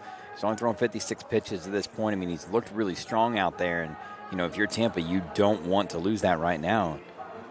Looks like they're going to lose it. 1 warm-up pitch thrown by Calleja, and he shook his head no, signaling to the bullpen. That's going to be it for Christian. A real shame for him, as he had been pitching rather well so far. This is the first injury to a pitcher that I've seen in this regional, and that is just an absolute shame.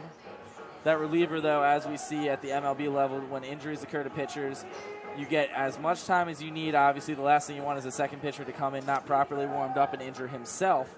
So he'll be out there, take as long as he needs, get as many warm-up pitches as he needs, not just the standard handful of warm-up pitches that you normally get when you come in to a more regularly approached relief appearance. Oh, now you're talking the bullpen's going to have to go the rest of this game, 5 innings. That's going to be awfully tough, but the new pitcher is out there. We're going to take another break here at Henley Field as we figure out who that reliever is and get you guys some more information on him. We'll be back in just a moment. Been great. We've been off flying to start the season, but we have dealt with a little bit of a language barrier.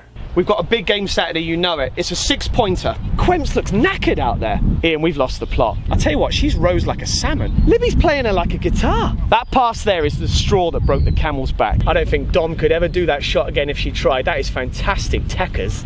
It's been rough, to say the least. Stop your dilly-dallying around. Clear your lines. It's got to go Rosette. I do think they're slowly starting to get it, though. Make sure you kick it really far. And I'm thinking more, be like a fox in the box. Try to score goals. We throw the ball into Chloe. She's cheeky, she's clever already. Little bit of argy-bargy off the ball. She gets to the byline. She puts the ball in with a bit of quality. Leah's already on her bicycle. And Bob's your uncle. Before you know it, it's in the back of the onion basket. I have no idea what he's talking about. You're ready.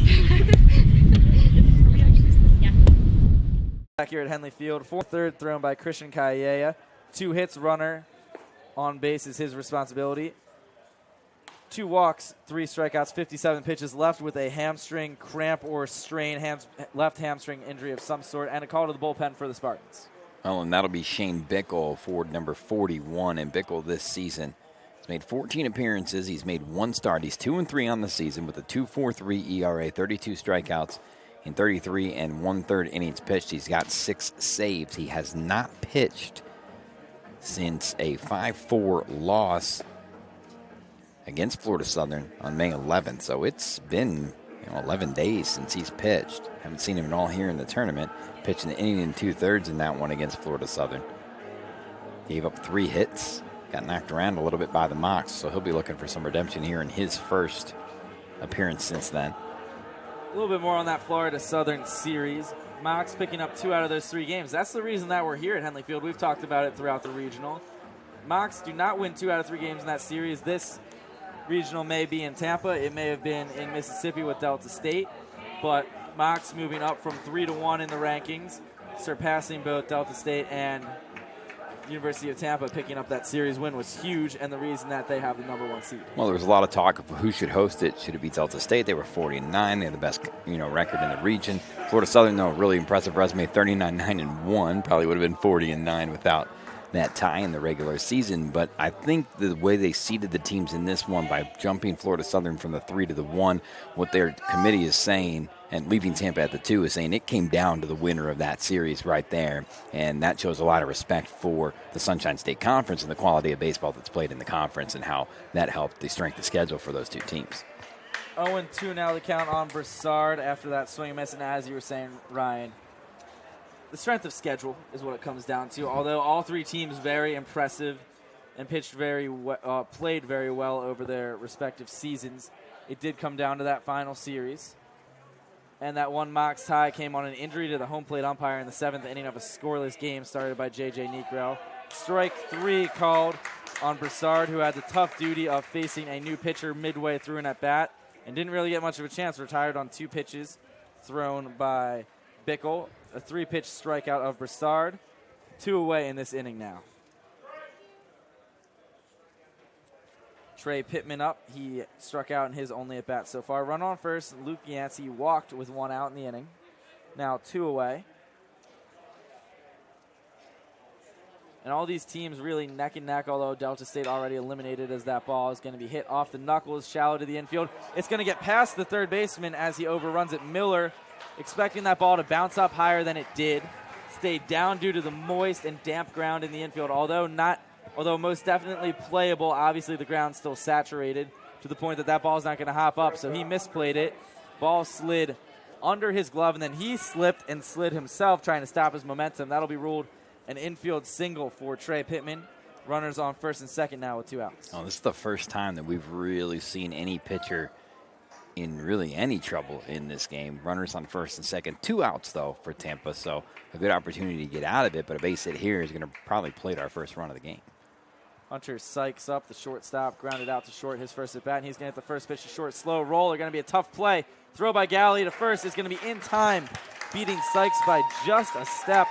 A nice play made by Galley over it short. Rather impressive moving in on that ball and getting the speedy Sykes going down the first base line. That'll retire the side for Mississippi College in this inning. They do strand 2 on a walk and an infield single. 1 strikeout in the inning. We're going to head to the top of the 6th inning. Still scoreless here at Henley Field.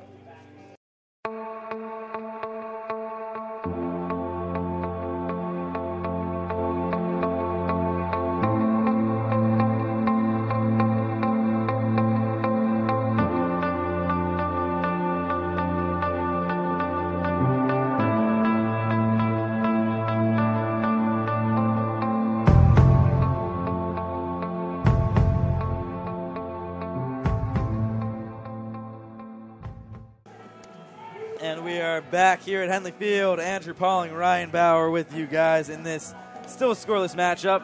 Completely even on the scoreboard out in right field. Zeros all across the board except for the 2 hits per team and the 1 error per team. So about as close of a matchup as you can get, although the starter for the Spartans out of this game due to a hamstring injury. Chris Crosby still going strong. Now, Crosby's been absolutely phenomenal so far. 5 innings, just the 2 hits, no walks, and 7 strikeouts, and he's only thrown 51 pitches to this point. I thought that strikeout total may start to drive up his pitch count, but he's in really good shape right now. And, at this point, I think you got to give the edge to Mississippi College because their starter's still in the game. And, certainly no fault for Kaea, but he's out of the game with the injury. And so at this point, I would think that you got to give the edge to Mississippi College. Great performance so far by Crosby. And as things continuing, Crosby, as you mentioned, those 7 strikeouts, has been utterly dominant. He's retired the side in 3 out of the first 5 innings so far. So he's looked rather sharp. Only a couple of base runners. Those 2 hits, the only base runners. He's going to face 9-1-2 in this inning. Steven Smith, Nick DeTringo, and Darren Miller, the first 3 scheduled hitters.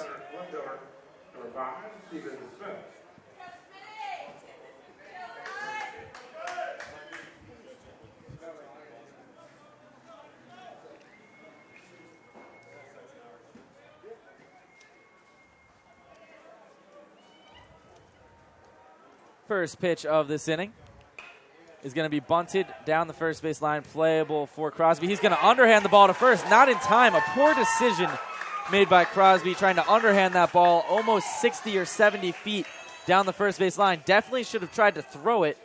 Runner Smith hustling all the way, smelling that bunt single, and we have a leadoff runner aboard here in the 6th inning.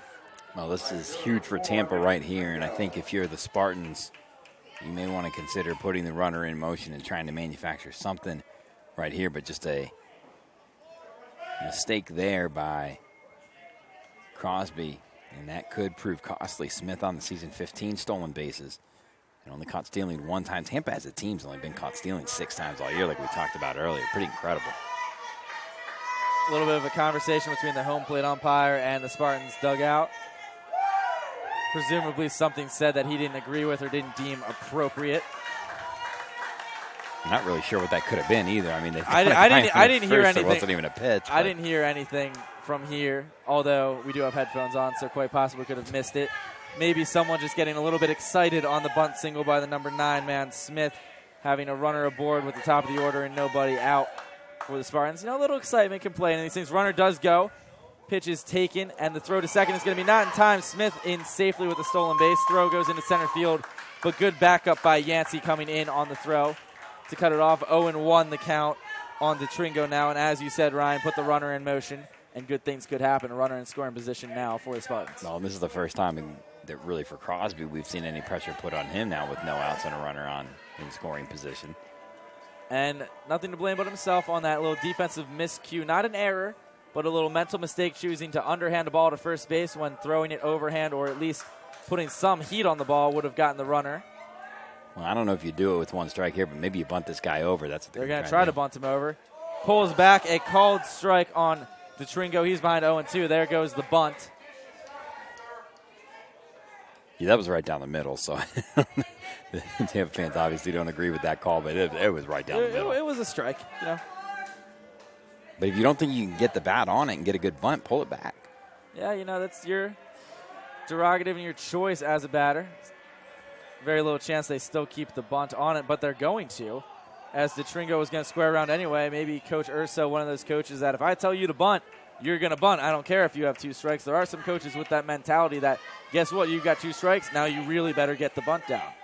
Seen it before. Not necessarily the type of situation you want to put a hitter in, where he has to bunt fair now with 2 strikes. Certainly has his stance set up like he's about to square around. A lot of bat movement. He's going to bunt it. It's going to be a fair ball. A good bunt by DeTringo. He's going to be safe at first. The ball dropped by the second baseman who's covering the bag. See if they rule that an infield single or an error.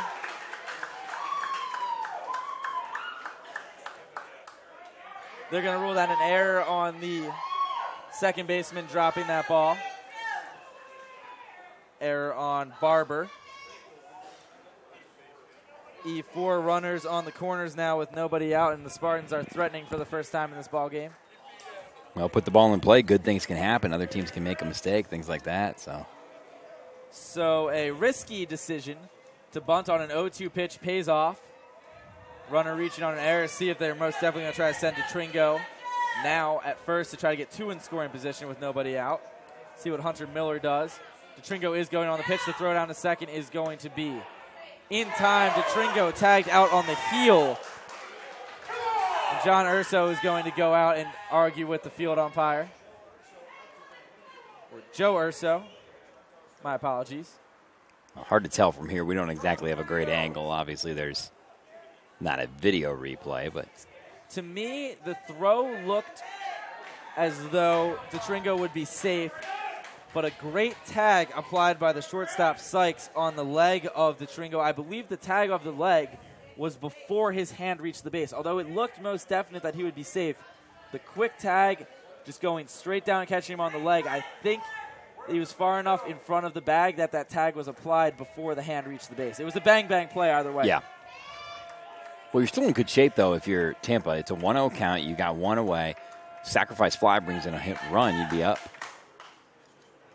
1-0 pitch fouled back. 1-1 now the count on Miller. Infield playing in, wisely doing so. So ground ball, that does leave more room for base hits to get through. Definitely open up some potential for a ground ball to get through the hole, but a ground ball to an infielder wouldn't do much of anything. 1-1 pitch. In the air, foul, and out of play down the right field line. 1-2 now on Miller.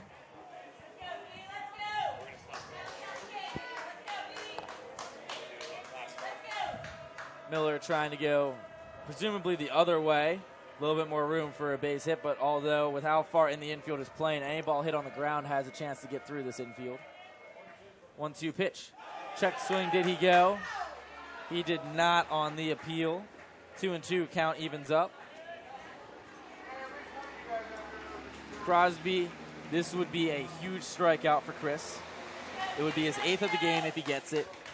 And it couldn't come in a more pivotal time with a runner on third and 1 out. Yeah, he needs a strikeout right here. Fly ball wouldn't help. Ground ball is risky with the infield playing in. Needs to deliver one of those breaking balls that worked so well for him through the first 5 innings. 2-2 pitch. Swung on in the air, left center field. This ball's well hit. It's going to get over the heads of the outfielders, and it's going to be a ground rule double for Darren Miller. That ball going over the left center fence. That's the first ground rule double that I've seen at Henley Field all season long here in 2018. I haven't seen a ground rule double in the 8 years that I've been doing sports information, not live.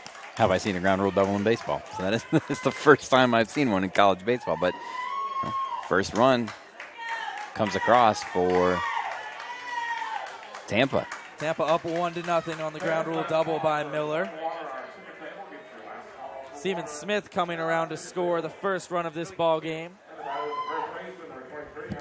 That'll ramp Harrison Bragg with 2 away and another run in scoring position.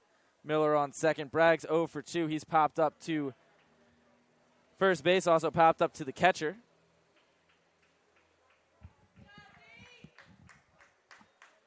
This will be the 10th pitch of this inning for Crosby.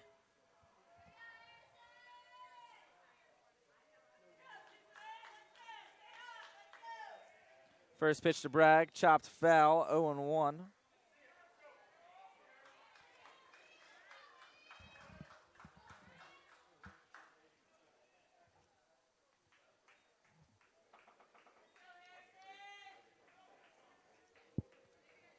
Bragg, the most dangerous batter the Spartans have. He already has 2 home runs in this regional. 0-1 pitch on the way. Gonna miss up and in.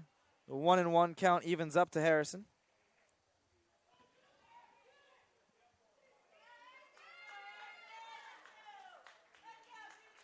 Only 1 out in the frame for the Spartans so far.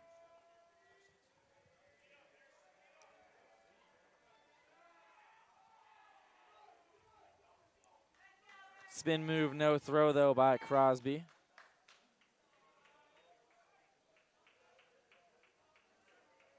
And the 1-1 pitch. Fouled into the backstop, 1-2 now on Bragg. Crosby failed to strike out Miller on a 2-2 pitch. He needs a strikeout now, still trying to keep this game competitive. Although it's only a 1-0 lead, that feels like a tall hill to climb for this team. Yeah, it does. I mean, nobody at this point has been able to do very much. So, you know, that run right now, the way that these guys are pitching, feels like game, 5. Yeah, absolutely. I mean, that could be the difference right there. 1-2 pitch in the dirt, going to get away from the catcher. That'll be a wild pitch. Runner rounds third. He's not going to try to score, although that ball went a good way away, all the way into the on-deck circle over by the first base dugout. I thought initially on that ground roll double, maybe he got enough of it to get out of here. That thing got out there in a hurry. The ball was hit well. I'm surprised it bounced as high as it did, given the fact that the ground has been so saturated. But I don't know if it hit the track. It definitely hit the track. Yeah, There's no way that hit no the way grass and bounced. There's 0% chance. So, I mean, there's maybe a 1% chance. No, there isn't. Maybe on Wednesday of last week. Yeah, before the. If you hit a racquetball. Yeah. Potentially. 2-2 pitch on the way. In the air, first base side of things, foul territory. See if they let this ball drop instead, because the runner's going to tag. The catch is going to be made. The ball is actually dropped. No error on the play, but the ball dropped by Barber. Didn't look intentional, but if you're the defense over there, that you know that run's going to tag and score with the infielder's backs turned to the infield. There's no way you're going to turn around and throw him out. Do you let that ball drop intentionally so that you can potentially get this second out another way without the run coming in? Yeah, I mean, in my mind, this is my opinion, I don't understand if you're one of the – if it's the outfielder coming in and he makes the catch, great. He's going to be able to throw home, no problem. But if it's the second baseman or the first baseman there, with, like you said, with the back turned towards the infield, you're taking a huge risk right there. I think I'd just let that one drop. 2-2 pitch on the way again. Swing and a miss by Bragg. He strikes out. Strikeout number 8 in this ball game for Chris Crosby. And a little more on that last play. We saw the same thing happen between the Mocs and the Spartans earlier on today. Austin Maurer with a sac fly to the first baseman in deep foul territory, or fairly deep foul territory, I guess, as far as the first baseman's range goes. But the play made, and Pablo Cabrera tagged easily from third coming in to score. And that's a ball where, in a tight ball game, you might want to just let that drop. Yeah, that's what I would have done there. Just absolutely let it drop. I mean, I would have never gotten to it personally. Ground ball to short will end the inning as Danny Severin grounds out to end things here. Although the Spartans do strike first in this ball game, up 1-0 heading to the bottom of the 6th.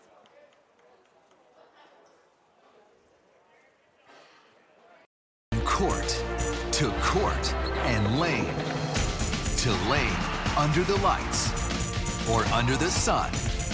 No one delivers Division II sports like NCAA.com.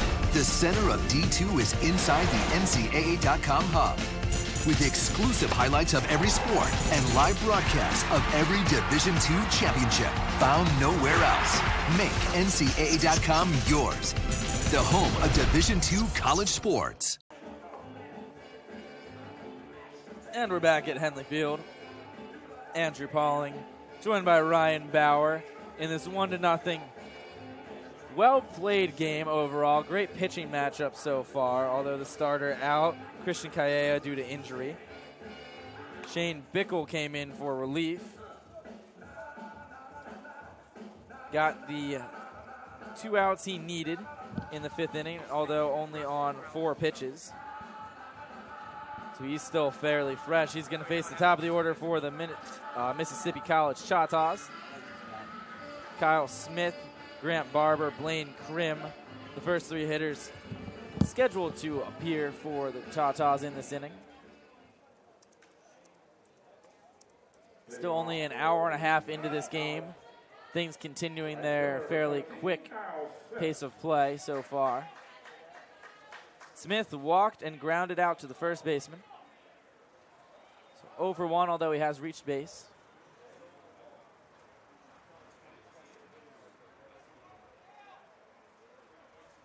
One of 3 walks for the Choctaws as that breaking ball misses up and away. 1-0 to Kyle.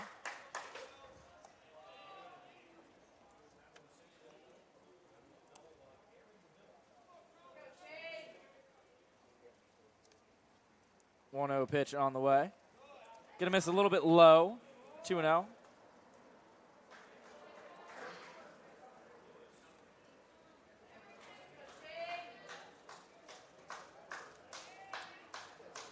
Two-0 pitch. Floated foul and out of play down the left field line.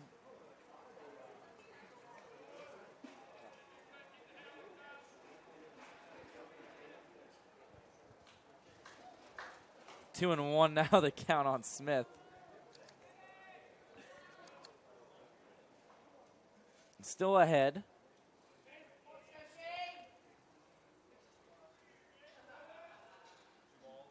2-1 pitch, gonna miss outside. 3-1. Smith now in the driver's seat in this at bat. Chance to really do some damage.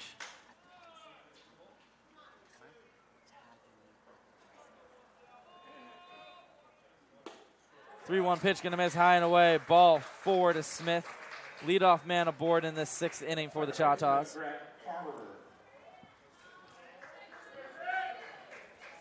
Leadoff walk could be huge and potentially tying this ball game.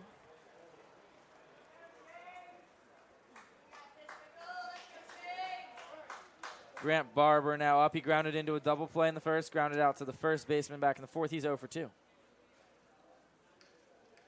This is the 10th pitch thrown, and it's going to be popped up on a bunt attempt. Going to hit the top of the backstop, though, so no play for Severin behind the plate. 10 pitches now for Shane Bickle. That netting, Andrew, it doesn't extend straight up. It kind of goes out towards home plate a little bit, and it's a dead ball as soon as it hits that. So no play there for the catcher, even if he could get to it. Goes out, droops down a little bit, not necessarily pulled tight. So it does affect a lot of balls popped up, although most of them would not necessarily be playable in the first place. Does a nice job of protecting the cars in the parking lot. 0-1 pitch. Bunt attempt. This one's going to be missed. 0-2 now on Barber.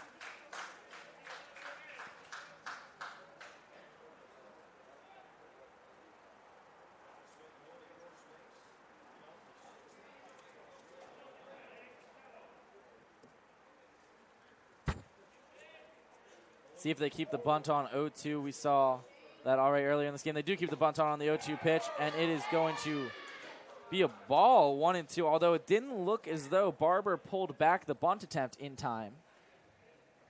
Home plate umpire saying he did, 1-2 as that one misses outside. The pitch was not a strike, but the question was whether Barber managed to pull back in time. 1-2, another bunt attempt. This one's going to be bunted foul down the first base line. That will technically be a strikeout of Barber as he fouls out bunting. Second strikeout for Bickle in this relief appearance. Well, Bickle's pitched pretty well here out of the bullpen, and that's a tough spot to come in because it's not like there was a call down to the bullpen, hey, go ahead and get this guy ready. You know, we're gonna make this change. It's not like they knew ahead of time, obviously with the injury there. So it's not easy to come in out of the bullpen in that circumstance, a very odd circumstance to come into the game. He's done a pretty good job so far for the Spartans. And kind of thrust into emergency action for this Spartans ball club. First pitch to Blaine Krim. Hit off the handle of the bat, shallow left field. This one's got a chance to drop in, although it will be caught by the shortstop, who avoids a very near, potentially serious collision. Galley and Smith near colliding, trying to make that catch, but the pop-up catch will be made by Galley. Krim retired on the first pitch, 2 away in this inning. Billy Cameron set to come up. He's 0 for 2. 0 for 2, but made that beautiful barehanded play from third base earlier in this game. In his 2 at-bats, he's flown out to right. He also hit a weak ground ball that was picked up by the catcher for a rare 2-3 put out. Runner in motion, pitch is going to miss inside. Throw to second is a good one, although it will not be in time. It appears Smith may have not hurt himself. Looked like he hurt himself. He stayed down for a long time, but then got up. Did not appear to be in any actual pain, although it looked as though he may have been. Nonetheless, a stolen base for Smith. 1-0 the count on Cameron as that ball missed inside, and it looks like they're going to intentionally walk him. Ball 2, it does appear they're going to set up the intentional walk, see if there's any trickery up the sleeve of the Spartans, although doubtful. Odd move putting the go-ahead run on base, although yes, with 2 outs in the inning and Hunter Wilson on deck. Very odd move. Wilson hit over 300. Not much of a power threat. 7 doubles, no triples or home runs as the intentional walk to Cameron is finished. Runners now on first and second. Wilson's a 301 hitter against right-handed pitching, so it's not like it's necessarily an easy out, although not much power. Definitely the ability to drive in a run. And if I'm Hunter Wilson, I'm hitting with a chip on my shoulder right now, and I'm going to go out swinging for the fences first pitch. Try to do some damage. Might as well, like we've said, these hitters haven't been very aggressive so far for both teams. Obviously down 1-0, you got a pair of runners on. Time to do some damage for the Choctaws. First pitch to Wilson, grounded just nearly foul. Looked like it hopped over the bag, but called foul by the first base umpire. And that would have most definitely brought in 1 run, maybe 2, as that ball got stuck in the right field corner. Although merely just a strike would have been a nice story for Wilson should he connect on one and match to drive in the tying run. If not, potentially the go-ahead run in the form of Cameron over on first. Well, this is a huge opportunity right here for Mississippi College to get on the board. They obviously have pitched pretty well so far. Crosby's been pretty good, but Tampa was able to push across that run and got the lead. 0-1 pitch, going to miss outside. 1-1 now to Wilson. Wilson 0 for 1. He did walk. Also popped up to the shortstop. This will be pitch number 20 for Bickle. Wonder how long of an appearance we may see from him. Pitched well so far. 1-1 pitch.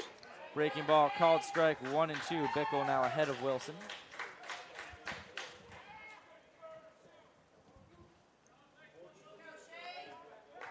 1-2 here. You just got to try to make contact with it. Hopefully something good can happen, whether that's a base hit or an error or something like that if you're Mississippi College. Anything is possible, obviously, in baseball. Good chance for Wilson to be a hero here for the Choctaws and get them on the board in this 1-0 game. And the 1-2 pitch. That one's going to be grounded to third. Taking it to the bag himself is Miller. 5 unassisted on the putout of Wilson, and the intentional walk to Billy Cameron pays off for the Spartans, who do strand 2 on the inning. Still, the Choctaws strand 2 on the inning. Tampa with a 1-0 lead now heading into the 7th.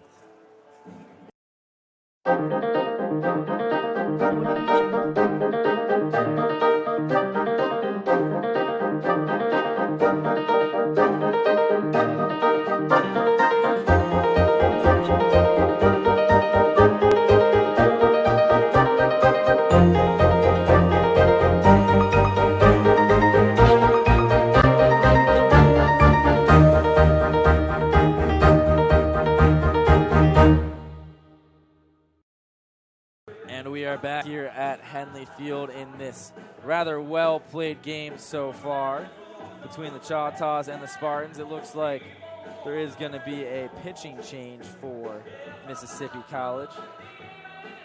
Chris Crosby looks like he's out of the game after 72 pitches.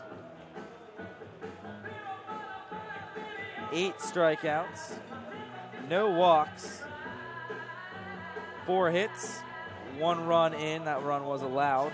Over 6 innings for Crosby, who was pitching very effectively through those 6 innings, really limiting the Spartans to just that 1 run. The Spartans obviously a good offense and scattering those 4 hits. It looks like it's going to be Hunter Lacefield. It'll be a lefty out of the bullpen for the Choctaws. No record this season, no decisions. He's only pitched in 5 games. 7 2/3 innings. He's got a 5.87 ERA. He's allowed 5 runs, all of them earned on 6 hits. 2 walks, 5 strikeouts. It's not faced a whole lot of batters this year. In fact, of all the guys who've come out of the bullpen for the Choctaws this year, these guys who have not made any or very many starts, he's got the 3rd to lowest innings pitch total on the team, and that includes Luke Yancey, who's a position player, most primarily an outfielder. Lacefield may be coming in to face the lefties. Connor Cryle set to lead off. It was followed by Richie Rivera and Brandon Galley. Maybe just in for a brief time in this ball game. Maybe a lefty specialist coming in for an abbreviated relief appearance. Well, it's interesting to me, honestly, that Crosby's out. I mean, he pitched really well. He gave up the run the last inning, but he had struck out 8. He'd only thrown 66 pitches. And it didn't look like they were hitting him necessarily particularly hard. But like you said, probably just a matchup thing at this point. So what it comes down to, both teams just counting down the outs at this juncture in the game. First pitch off speed, going to miss low, 1-0 to Cryle. Every out more important than the one prior. And we're down to the final 9 outs per team facing elimination. That ball also missing low, 2-0. Cryle, a base hit and a fly out to left field, 1 for 2.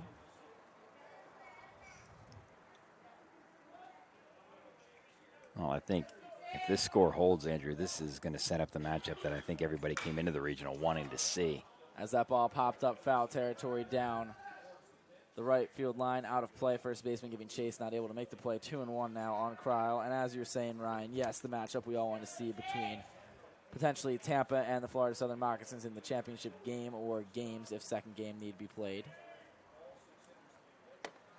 Well, I expect if that is the case, be a very good crowd here tomorrow at Henley Field, even though that game will most likely take place in the early afternoon. We will know the time for that game once this one is done here tonight.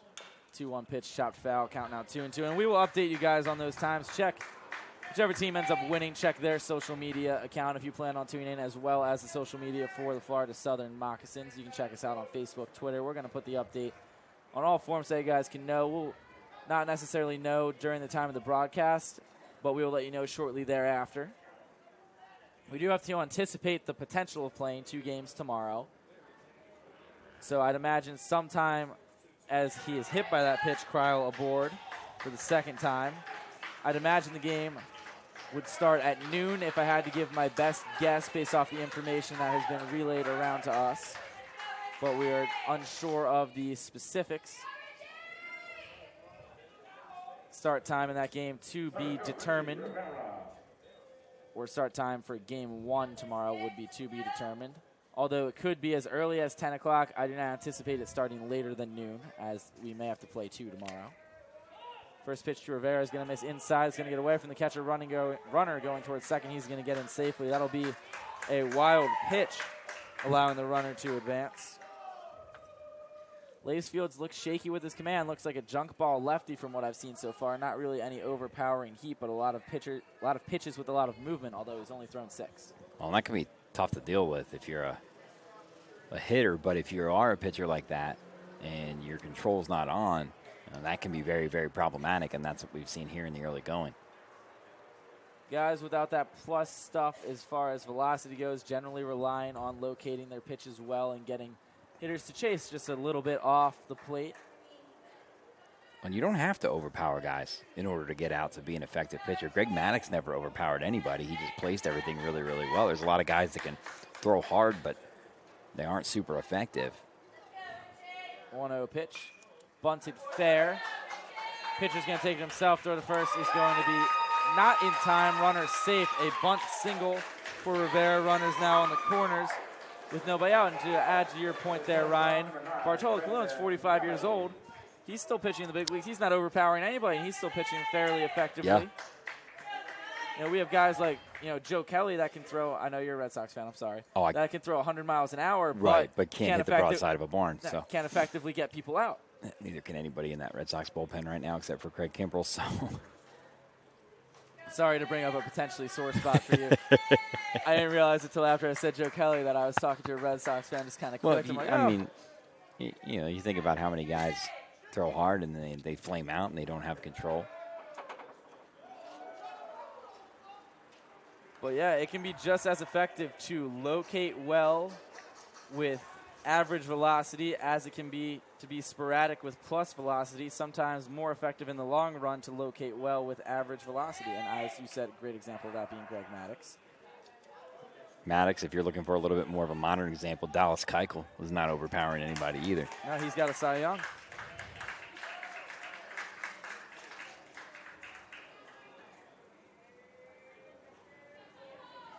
Well, this inning's starting to fall apart a little bit here for the Choctaws. Definitely in some trouble. 2 runners in scoring position as Rivera took second on that ball in the dirt. Got a pass ball and a wild pitch in this one. Hunter Lacefield now behind 2-0 to Brandon Galley. And this is not what the Choctaws had in mind when they pulled Chris Crosby. And as you said, Ryan, maybe pulling Crosby a little bit too early, a little premature. And I would agree to that. And obviously now with Lacefield and the trouble that he's in, it would appear that it was a poor decision made so far. Obviously things could play out differently, but as of right now, the Choctaws in trouble. Oh, he's only thrown 3 strikes now. First 8 pitches. Count now 3-0 on Galley. 3-0.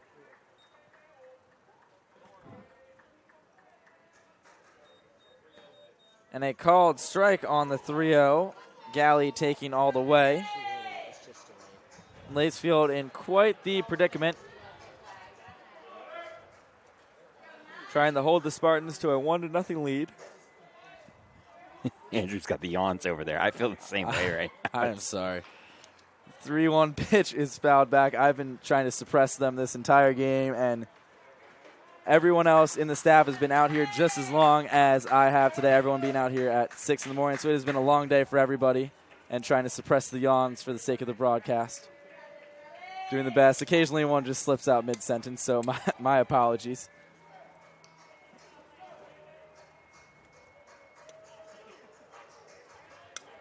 And the 3-2, going to miss high, ball 4. That'll load the bases for Drew Anhard. I'm sure all the staff here are looking forward to a couple quiet days once this regional concludes. Some of the student game workers able to go home, and then obviously if the Moccasins go on, the coaches and potentially some of the staff going with them to the College World Series in North Carolina, which would be a great experience for everyone, obviously for this team. A young team with some veteran presence, and then the coaching staff.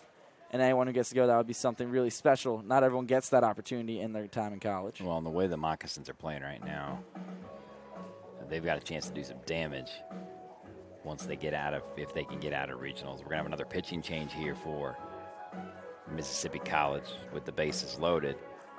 Hunter Lacefield fails to retire a batter, does load the bases on a walk, a hit batter, and a single. We're going to take a quick break while we figure out who this new pitcher is. We'll be back at Henley Field in just a moment.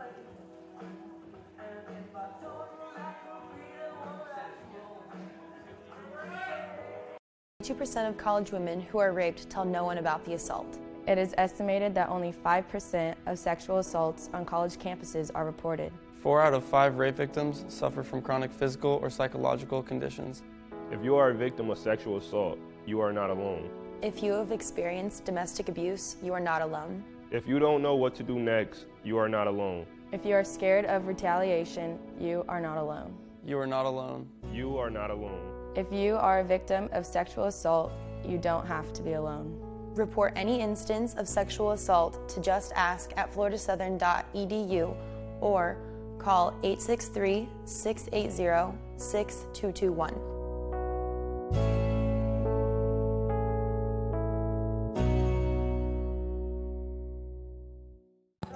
And we are back here at Henley Field.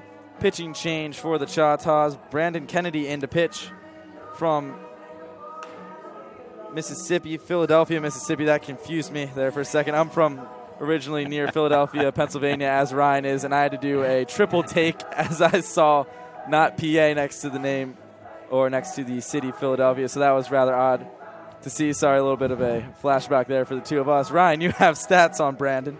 Brandon Kennedy, 4-0 on the season, 3.44 ERA. He's appeared in 20 games. He's made one start. This will be his 20th total appearance out of the bullpen. He's got one save in 34 innings, has allowed 17 runs, 13 earned on 32 hits. He struck out 30, but he has struggled with control a little bit, 27 walks. So not a very good strikeout to walk ratio. And after what we just saw from Lacefield, Kennedy's really going to have to be dialed in here with nobody out and Spartans on every bag. Tough situation to inherit is quite the understatement. The game in the balance right now and the season on the line for the Choctaws. First pitch breaking ball is going to hit Drew Arnhard and drive in a run. Wait, there is, I believe they're going to call a strike, saying that he moved in the way of the pitch. Arnhard did lean into it, but I'm not quite sure if that warrants a called strike. I believe that would be the call if he say that he moved into it, is that it is a called strike one. The count would be 0-1. And that's the first time all year we've seen batters lean into pitches a little bit at all stages of the game, but very rarely does it actually get called as a strike. Yeah, you usually see that all the time. They usually just kind of let it go, but that was a curveball. It didn't really look like he was trying to get out of the way. No, he didn't try to get out of the way of the curveball, which was breaking more towards the plate, and all he did was lean forward into it. So I agree with the call. It's just a very rare decision that you don't normally see. You don't see it often. You normally catch me yelling at the TV. I remember when Max Scherzer's perfect game was broken up a couple of years ago. I forget which batter he hit. It was 2 or 3 years ago.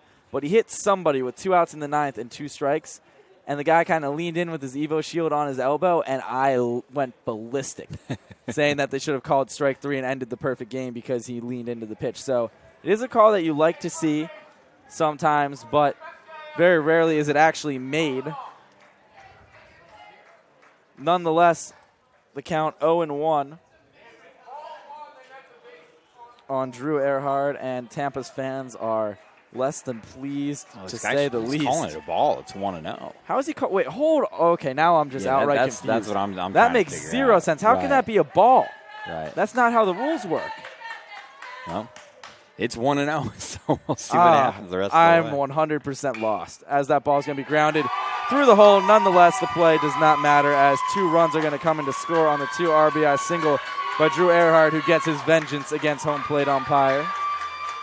Tampa up 3-1, and after all that confusion, an infield single. 2 runs in on the inning.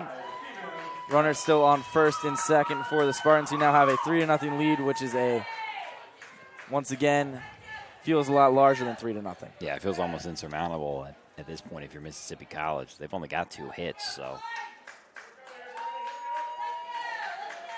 Definitely possible, but nonetheless will be a challenge. Bunt attempt called strike on Stephen Smith. Bunted for a single, I believe, and then stole a base and scored. Also had an RBI.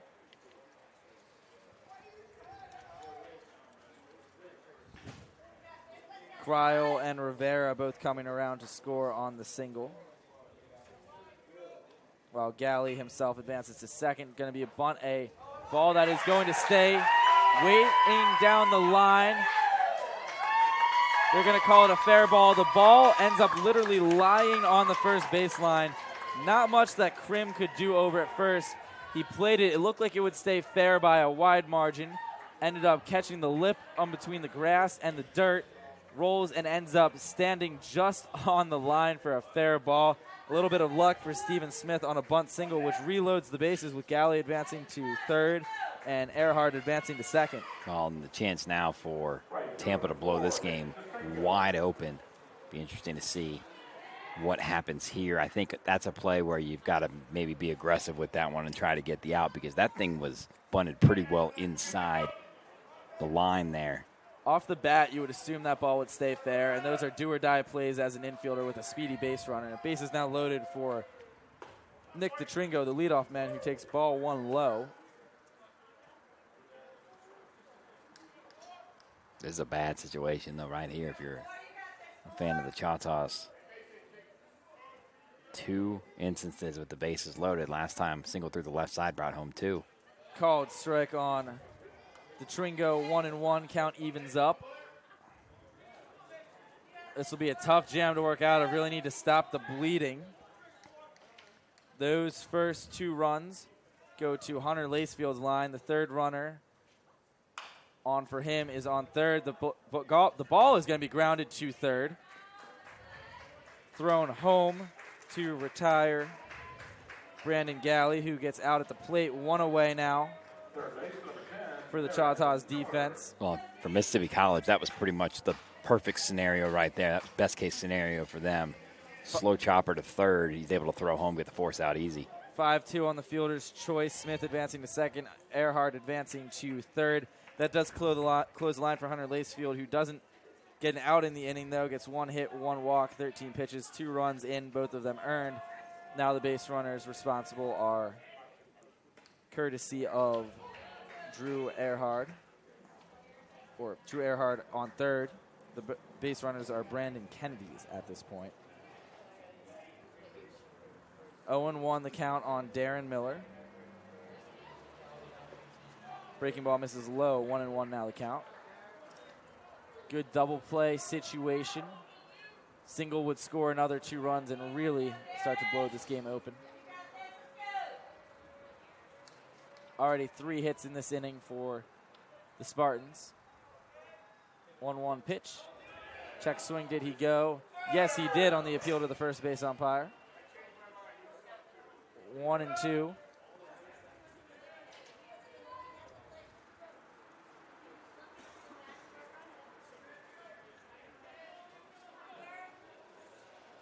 Well, we can't really see from there on that check swing, but generally those wrists break. They're going to call it. Called strike 3 on Miller. He's down looking. First strikeout for Kennedy. 9th strikeout by the Choctaws. Substantially striking out more batters than the Spartans have. The Spartans with just 4 strikeouts in this ball game, but although from a strikeout situation, the pitching much better for the Choctaws. It's the Spartans with a 3-0 lead, and the bases loaded with 2 away. And Harrison Bragg up. Harrison 0 for 3. He takes strike 1. 2 pop-ups to the first baseman and then the catcher and a strikeout. So he has had a fairly miserable game at the plate. Looking to really get some redemption. None of those 3 at-bats matter if he connects on one here and really blows this game open for the Spartans. 0-1 pitch is going to be taken low, 1-1. Bases loaded, single should easily score 2 with 2 outs in the inning. Extra base hit could clear him. Bragg with a lot of power at the plate. 1-1 pitch, breaking ball, fouled back. He just missed that one, 1-2. If you're Mississippi College, you can get out of this after only giving up 2 runs with 2 instances with the bases loaded and no outs. I think you'll take that inning after how it started. It's not bad, all things considered. They're still a strike away from getting out of it, but should they do so, definitely a good attempt at stopping the bleeding as that ball is going to be fouled off the foot of Bragg. Count remains 1-2.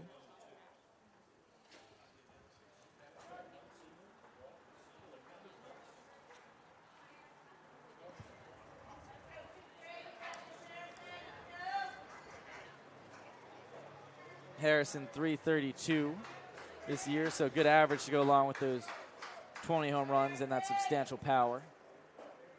Bragg, a .667 hitter with the bases loaded this year. 1-2 pitch grounded to short. It's going to be botched by the shortstop. 2 runs are going to come across the score. Runners on first and second as the throw gets by the third baseman. I don't even know why he threw the ball to third. The shortstop Sykes botched the ball in the first place to see if they give him a hit or an error. 2 runs come in to score. Then he decided to throw the ball to third, even though no runner was trying to advance to third. The runners were going to remain put on first and second. The third baseman, Cameron, caught off guard by the throw, and it gets by him. Both runners advance. That'll definitely be an error on that throw to allow those 2 runners to advance. But nonetheless, another 2 runs in, 4 on the inning, 5 on the game. Spartans up 5-0. 2 errors on that play. They did give him both.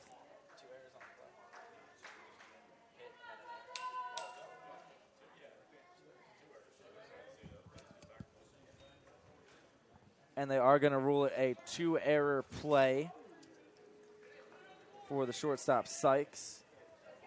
Those 2 runs then will be unearned, although at this point earned and unearned is rather irrelevant. What matters is the final score in this elimination game. Everything unearned the rest of the inning, but that was about as bad as situation could be for Mississippi College on that one. That pitch is going to be lined up the middle off the bat of Danny Servin. Another 2 runs are going to come in to score. That's 4 unearned runs on the inning. The throw to second is going to be in time to nail Danny as he tries to stretch, getting an extra base on the throw to the plate. So 2 more coming to score. 2 runs hit in for Bragg, 2 RBIs for Servin. Although those 4 runs unscored. 7-0 Spartans on top. Time to stretch here at Henley Field.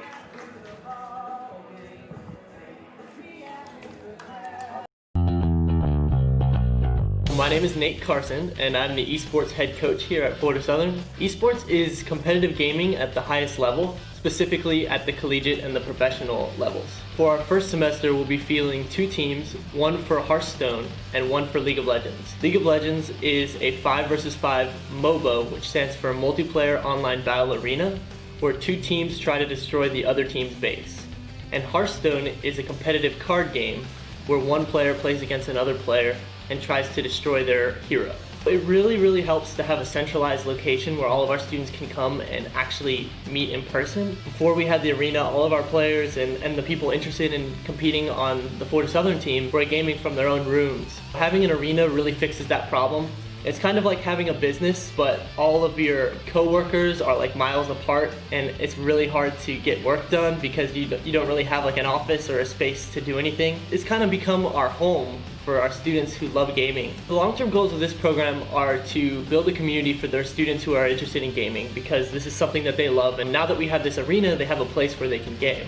We also have a streaming program where our students learn lots of skills which will help them after they graduate, involving live streaming. Even if you're not working in the gaming industry or esports, it will definitely help you in your career.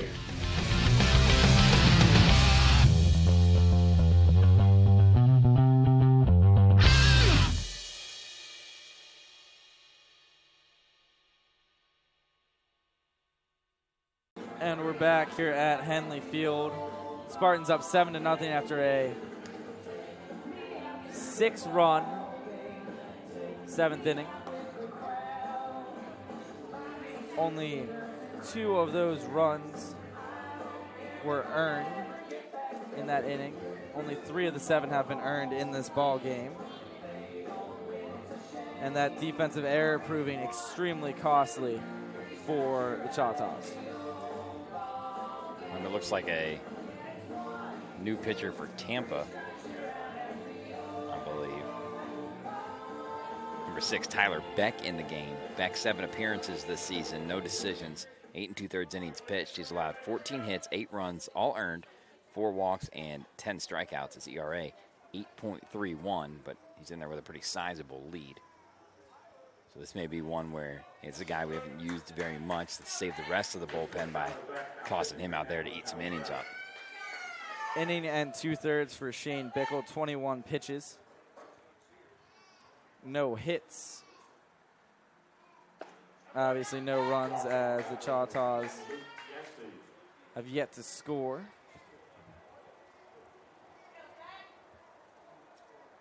Bickle 2 strikeouts and 2 walks in his inning and 2/3. The count 0-1 now on Luke Yancey, set to lead things off. He'll be followed by Brandon Broussard and Trey Pittman.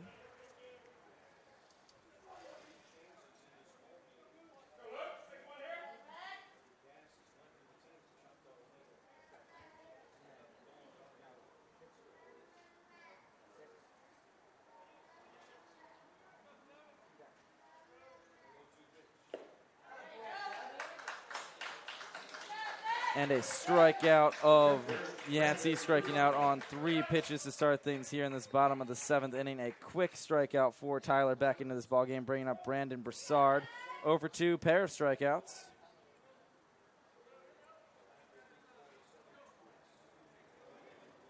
Winner of this game, as it stands right now, would be Tampa. They'd go on to play Florida Southern in the championship. Winner of that championship goes on to the national championship for Division II baseball. 1-0 on Brandon Broussard as that ball misses low. And you can definitely feel the air and the momentum sucked out from the Choctaws after that 6-run 7th inning. Well, it looked like they were going to get out of that inning with limited damage. It was just the 2 runs. It was only a 3-0 deficit, and all of a sudden that really got out of hand, giving up the 6th spot there in the 7th. Never want to see crooked numbers up there on the scoreboard. 2-0 pitch on the way, going to miss down low, 3-0 to Broussard.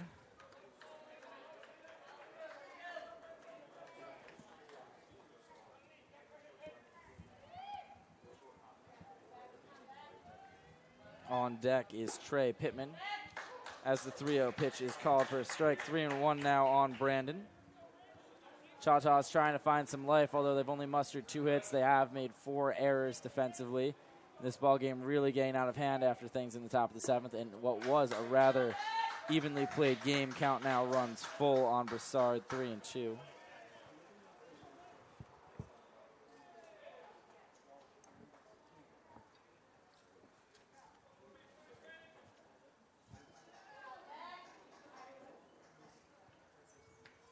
And the 3-2 pitch. Fouled into the backstop. Broussard staying alive.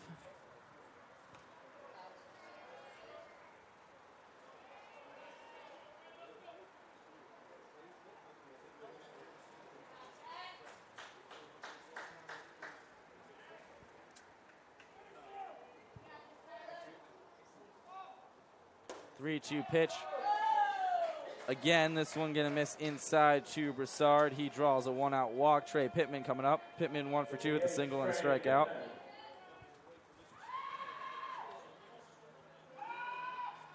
Ten pitches thrown in this inning already by the new reliever Tyler Beck.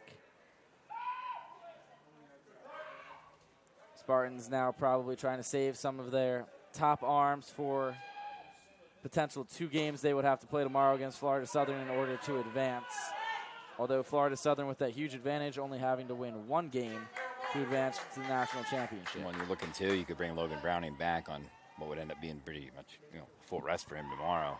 So it'll be interesting to see as that ball's fouled back 1-1, who the Mocs start in the first game. Personally, it is my belief that they would save Browning for the last game. No reason to pitch him then when they would want to pitch him in game 1 of the national championship should they advance winning the first game. Might save him for the do-or-die game as that ball is popped up to the infield. Should be playable. Second baseman settles under it. He's going to make the catch. 2 away in the inning. Maybe saving Browning for the last game. That way then you get his bat in the lineup as well in game 1. Hitting over 450 on the season. Definitely a bat you want in the lineup. That all, though, does depend on J.J. Necro's health. If Necro feels well enough to go in game 1, they can go to J.J. If Necro is not feeling so good that they might want to try to give him some extra rest, maybe they go to Browning in game 1 and save J.J. for game 2 if needed. It'll be interesting if they go to another option, though, besides those top 2 arms in the rotation, as that ball also popped up foul territory, playable for Bragg. He's going to settle under it and make the catch. A walk is the only base runner in the inning. He gets stranded. 2 pop-ups to the infield and a strikeout. End things here in the 7th on 14 pitches for Tyler Beck. Spartans up 7-1 going into the 8th. This is the University of Tampa.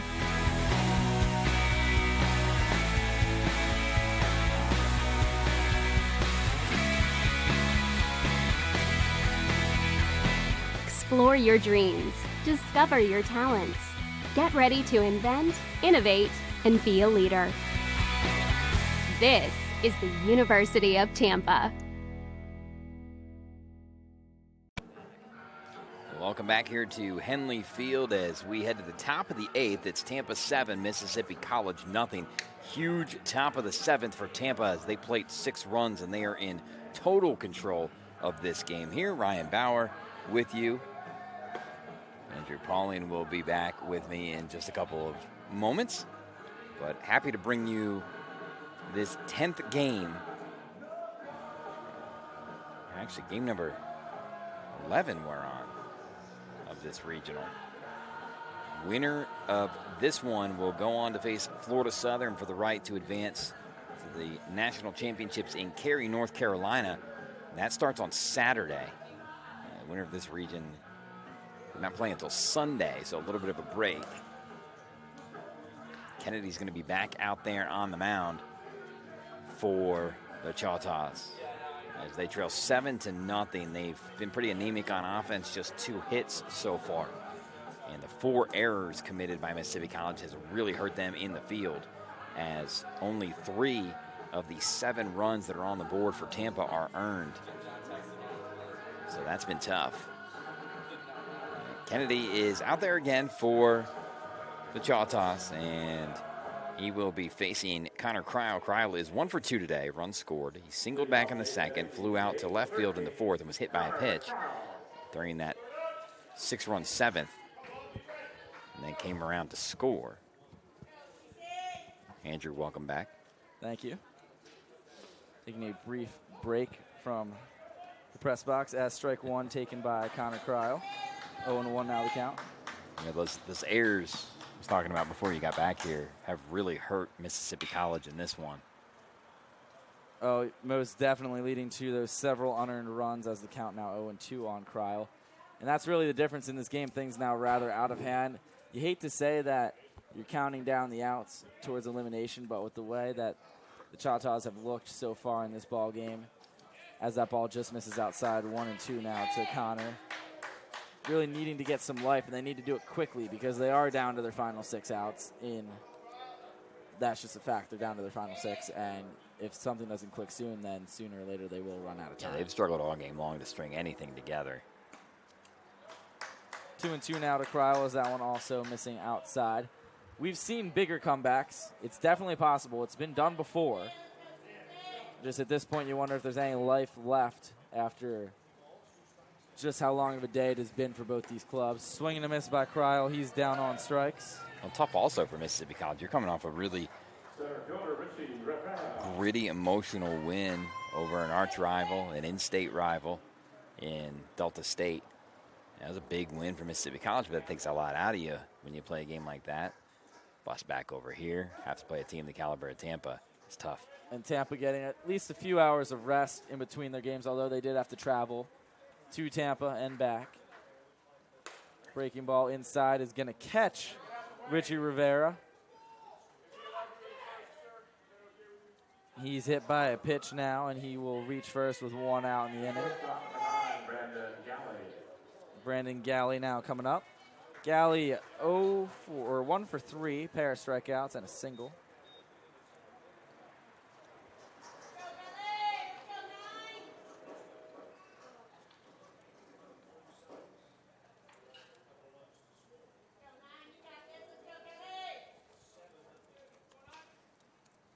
Runner going on the pitch is going to be in the dirt, and that should be a stolen base for Rivera. He was going before the pitch was thrown and looked like he was going to be safe either way. 1-0 as that one was a little low to Galley.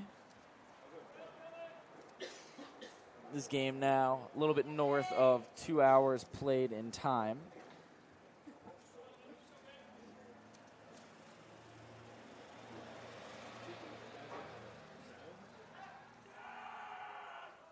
Little fake pickoff move by the pitcher Kennedy.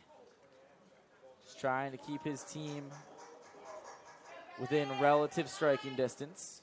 Obviously not easy striking distance, down 7-0, but it is possible. Runner going off on the pitch again. And that'll be 2 stolen bases for Rivera, who steals second and then third. He's now on third, 25 pitches now for Kennedy, with just a 1-1 count and 1 away in the frame. Great jump there by Rivera on that one. Easier to steal second than it is third. A little bit of a shorter throw there for the catcher. Easier throw for the catcher. And as I said, a great jump. No chance for Broussard behind the plate to make any form of a play, as that one's in the dirt. 2-1 now. By the time he went to transfer the ball, Rivera was only 10 feet away from third base, so not much of a shot at all. Some random MLB news to throw your guys away. Aaron Judge announcing he will not participate in the 2018 Home Run Derby. as that ball is going to be grounded too short. The throw home, and the tag applied, actually. Nice defensive play made by Sykes. Throw home and a great tag by Broussard. 6-3, or 6-2, I should say, on the fielder's choice. Runner out at home, and now Galley on first. Well, and if you're Tampa there, don't really have anything to lose. I mean, you're up 7-0. You know, scoring another run there helps out a little bit, but nothing to lose by sending the runner home on that one. Runner going on contact. It was rather close. It was a great tag applied by Broussard, who was actually able to hold on to the ball rather impressively. Pickoff move. They almost get the runner at first. Ball is dropped by Krim. Looked as though Galley was thinking about going. He did a little stutter and almost got caught leaning the wrong direction over at first base.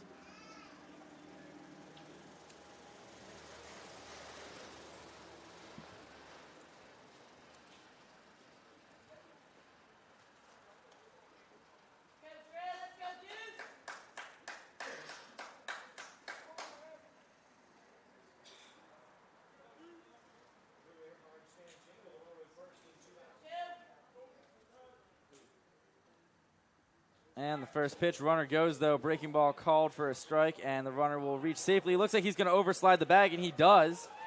That'll be the third out in the inning. It should have been a stolen base for Galley, but he overslid second base and was tagged out, caught trying to steal. That'll end things here in the 8th inning. Side retired in order, although not necessarily cleanly. A couple runners caught on the bases for the Spartans, who do not score here in this 8th inning. Still up, though, 7-0, heading to the bottom of the 8th.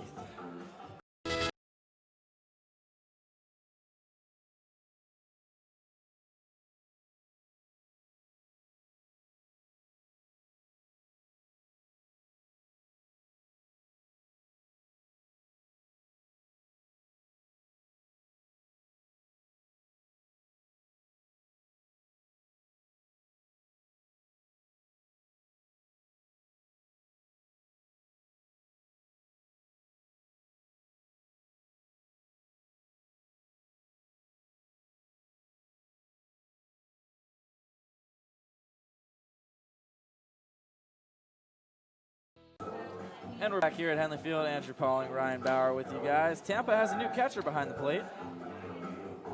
It'll be Chris Gaffney, number 17 for Tampa. Gaffney's played in 22 games this year. Looks like he's in as a defensive replacement. He's only committed one error this year. Has a career fielding percentage of .991. He's actually only committed 7 errors in his 3 seasons at Tampa in 114 games. So he will be the late inning replacement at catcher, it looks like. And he is a senior out of Holtzville, New York. Came to Tampa via UNC Wilmington. And that's a smart move made by the coaching staff over in the Tampa dugout. Being able to give Danny Servin a little bit of time off. He's going to have potentially a long day tomorrow behind the plate should both potential championship games be played.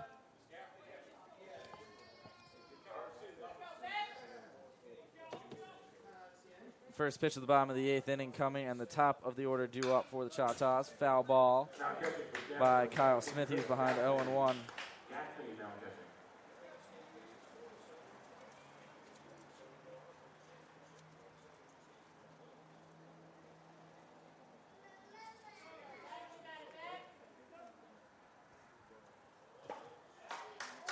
Pitch, going to be a called strike. 0-2 now on Kyle Smith.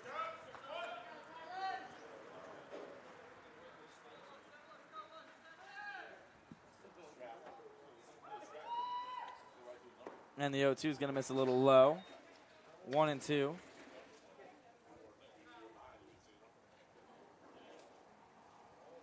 Grant Barber on deck. Blaine Krim in the hole. 1-2 pitch. That's going to be a called strike. Froze Smith on the fastball. Strikeout here to start things in this 8th inning of play. 4th strikeout in relief for Brandon Kennedy.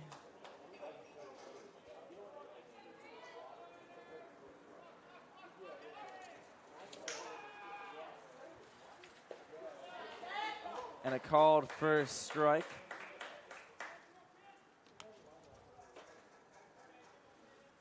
on Grant Barber. He's behind 0-1. Well, if you're Mississippi College right now, you just got to be patient. Try to get some runners on. It's the only opportunity you have. You're 5 outs away from going home.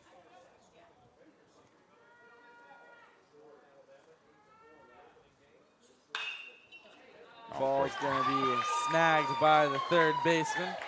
Nice play made by Miller on the line out by Barber. That might be the hardest hit ball we've seen from Mississippi College today. Very Right well him. could be.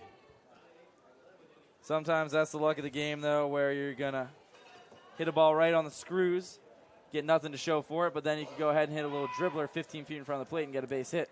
Baseball finds a way of evening these things out as ball one misses inside to Blaine Krim. You know, your wounded duck singles, your little dribblers versus those line drive rockets that get caught on the dive by the infielders or ran down in the gaps. As Krim's going to get hit by a pitch, he'll be aboard with 2 away here in the 8th inning. Hit batter by each team in their respective half of the 8th.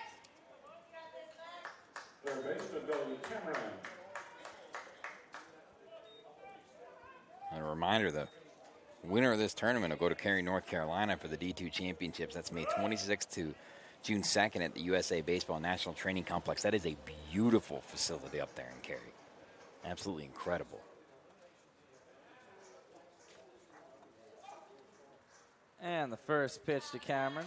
Swung on and missed. He's behind 0-1. Just outside of state capital, Raleigh, North Carolina. Really, really nice area up there, the Triangle region of North Carolina.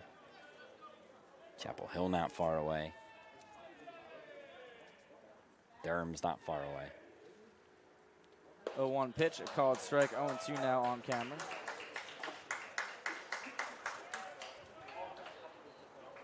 Very exciting opportunity for whichever team ends up coming out on top of this South region. South region, one of the favorites as far as talent goes from top to bottom. Called strike 3 on Cameron. He's down. Second looking strikeout of this inning for the Choctaws offense, who are now down to their final 3 outs as we head to the 9th inning of this ball game. 7-0, Tampa leads. From court and lane to lane, under the lights or under the sun, no one delivers Division II sports like NCAA.com. The center of D2 is inside the NCAA.com hub, with exclusive highlights of every sport and live broadcasts of every Division II championship found nowhere else. Make NCAA.com yours, the home of Division II college sports. And back here at Henley Field, heading to the 9th inning of this ball game. Spartans up 7-0. Due up for Tampa, Drew, Earhart, Steven Smith. Then back to the top of the order for Nick DeTringo.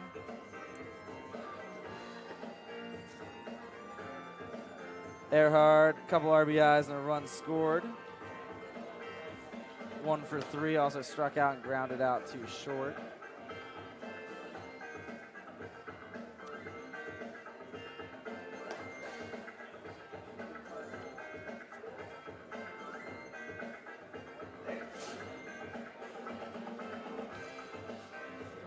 Well, if you're Mississippi College in this one, you can't afford to give up anything else. I mean, you're going to go into the bottom of the 9th inning, 3 outs away from elimination, down at least 7-0.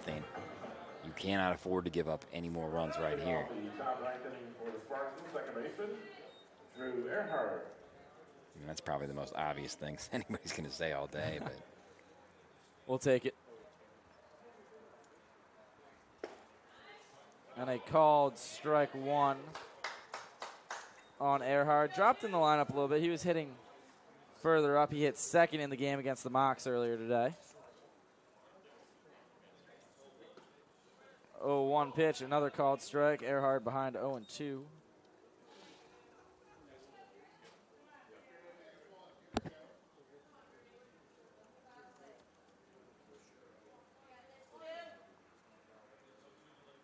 Oh, 2 delivery. He's going to miss a little bit low. 1-2 now the count.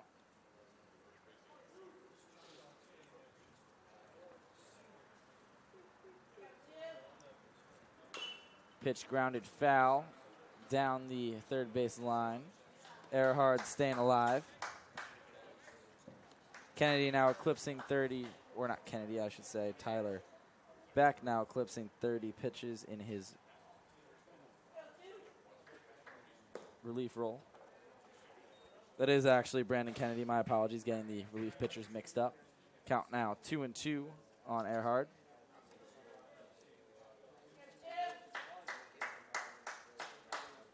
Two pitch, breaking ball in the air, shallow center field. Going to be a tough play for anybody, and it's going to drop in right in the middle of the triangle of defenders. The shortstop, second baseman, and center fielder all converging, although none had a clear path to make that catch. Yeah, nothing anybody could really do about that one. That's just the way the dice are rolling for the Choctaws in this game. Get a chance to get a fly out from the leadoff man in this inning, but finds a way to drop.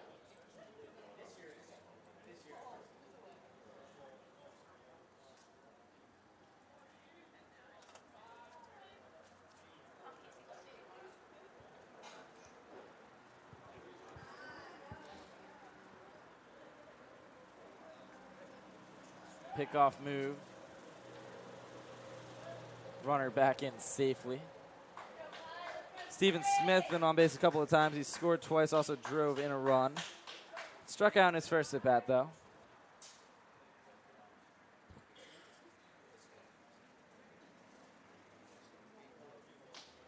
Another pickoff move. You'd think with a 7-0 lead, you'd be less concerned with or down 7-0. A little less concerned with the runner on first, but apparently they still think Tampa's going to try to be stealing some bases at this juncture. Just get some outs, though, right now. That's all you really need to do. First pitch swung on and missed by Smith. He's down 0-1. Well, right now, just to kind of bring people up to date, do not have a definitive game time tomorrow. Would be looking like no earlier than 11 o'clock, but there's going to be some discussion with Tampa after this one on when they'd like to play that game as well. As that ball grounded too short, a great put out made by Sykes, going to Barber, going the short way on the fielder's choice. 6-4 on the fielder's choice. Now Smith at first. Earhart erased at second. Back to the top of the order for Nick DeTringo. Late night, obviously, is what's going to be for the Spartans. By the time this game wraps up and they get back, it's going to be probably around midnight. Maybe If a little not bit closer, after that, if closer not to by 1. the time these guys are actually in bed Yep. and ready for tomorrow, it'll be at least 1 in the morning, if not later. So I'm sure Tampa's going to be pushing for the later start time, and that's very understandable from where they stand. That's definitely not something that you could argue with. You know, they've been in a tough situation, and you can't have them out here on 6 hours of sleep trying to play the game. Well, and if you look at the forecast for tomorrow, it actually looks really good as far as weather goes. High 70s, Fingers low 80s, crossed, knock sunny. on wood, don't We'll jinx see what it. happens. It's Florida, it could change in an instant. Click your heels twice, whatever you have to do. Do not make it rain as DeTringo takes ball 1. But the most optimistic we've been about weather throughout this entire regional.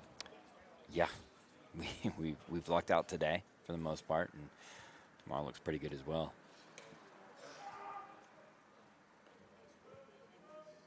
You know, while we're in this little kind of lull right here, let's give some credit to Will Sackerly over here running the production for the week. He's been phenomenal. Absolutely, getting all these graphics and stats put up on the production for us. Will, you've done an excellent job.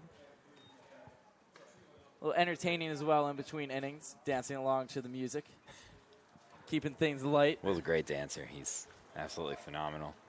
Did get the video earlier today of that great catch by Christian Maglich in left field that's kind of gone viral, really. Could very well see Will's work on SportsCenter Top 10 tonight.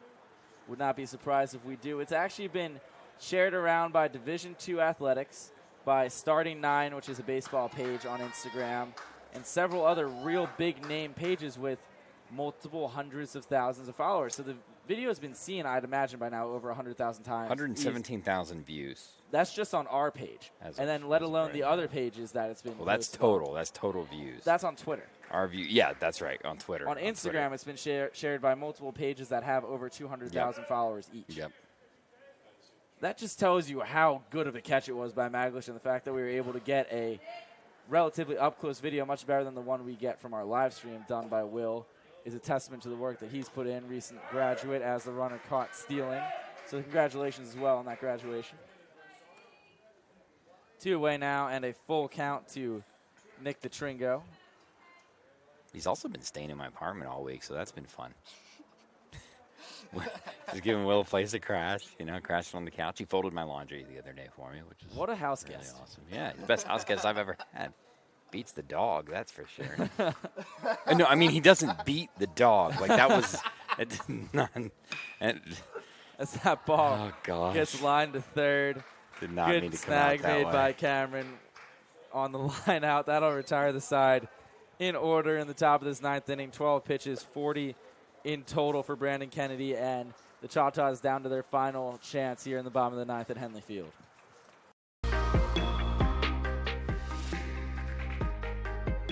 I think we have a really great dynamic on this campus where students are involved in a lot of different things at one time. You're getting to meet all different sorts of people. There's so many opportunities for students to be involved on campus that there's something for everyone. We've got ministries, we've got Greek life, we've got athletics and intramurals, we've got clubs, we've got honors and organizations. We've got just about something for everybody. And if we don't, no problem, we'll make it happen. I love playing intramurals on this campus. I get to be athletic with all my sorority sisters and just come together as a team. Lakeland creates a really amazing community for Florida Southern College students. I'm a really big fan of just venturing out and finding something new every weekend. This is a small community, this is a safe place, and it's somewhere you can be yourself. We don't just say it, we mean it.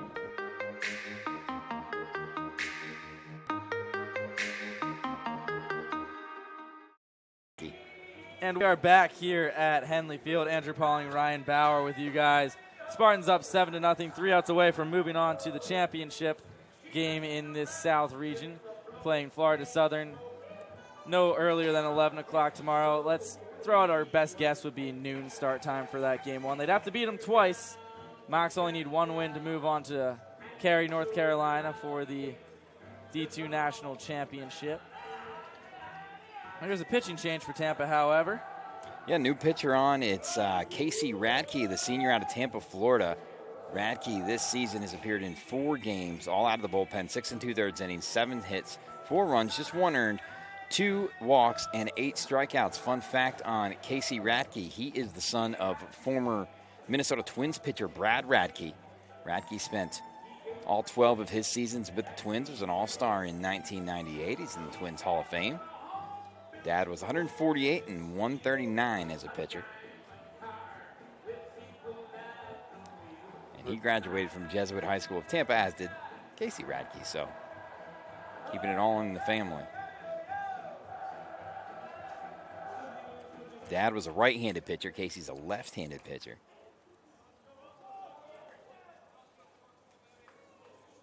Leading on tonight, the left field number 4, Hunter Wilson.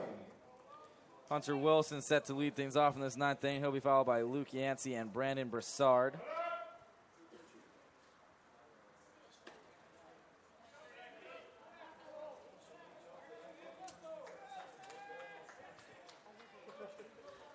Taking ball 1. 25 pitches thrown by Tyler Beck. 2 strikeouts, 1 walk over his 2 innings of work. No hits. Casey Radke in to try to close this ball game out. 1-0 pitch, gonna miss outside. 2-0 to Hunter Wilson. Had a walk, pop up, and a ground out to third. 0 for 2, also was caught stealing much earlier on in this game. 2-0 pitch on the way, that one's gonna miss outside again. 3-0. As this game just about 2.5 hours in, so still fairly well paced. Hopefully the Spartans, provided they hold on to this lead, able to get back at a fairly reasonable hour to Tampa, so that way they can be back here again tomorrow to play in these championship games. As ball 4 to Wilson, he's aboard with a leadoff walk. Well, Radke out of the pen has not gotten a lot of work this season, like we said. Very, very limited use. He did pitch 2 innings against Albany State. And we're going to have a pinch hitter, it looks like, for Mississippi College. Number 25 on to pinch hit for the Choctaws.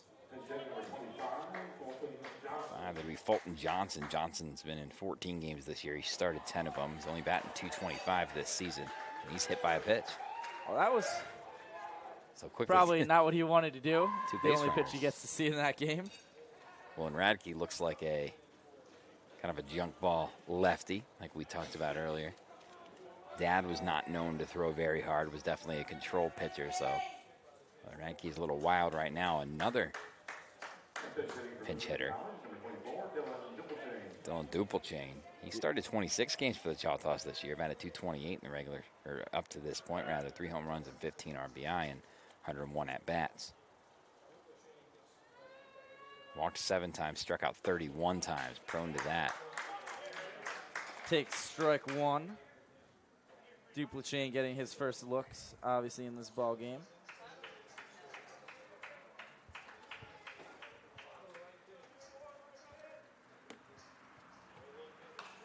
Oh, 1 pitch popped up. 0-2.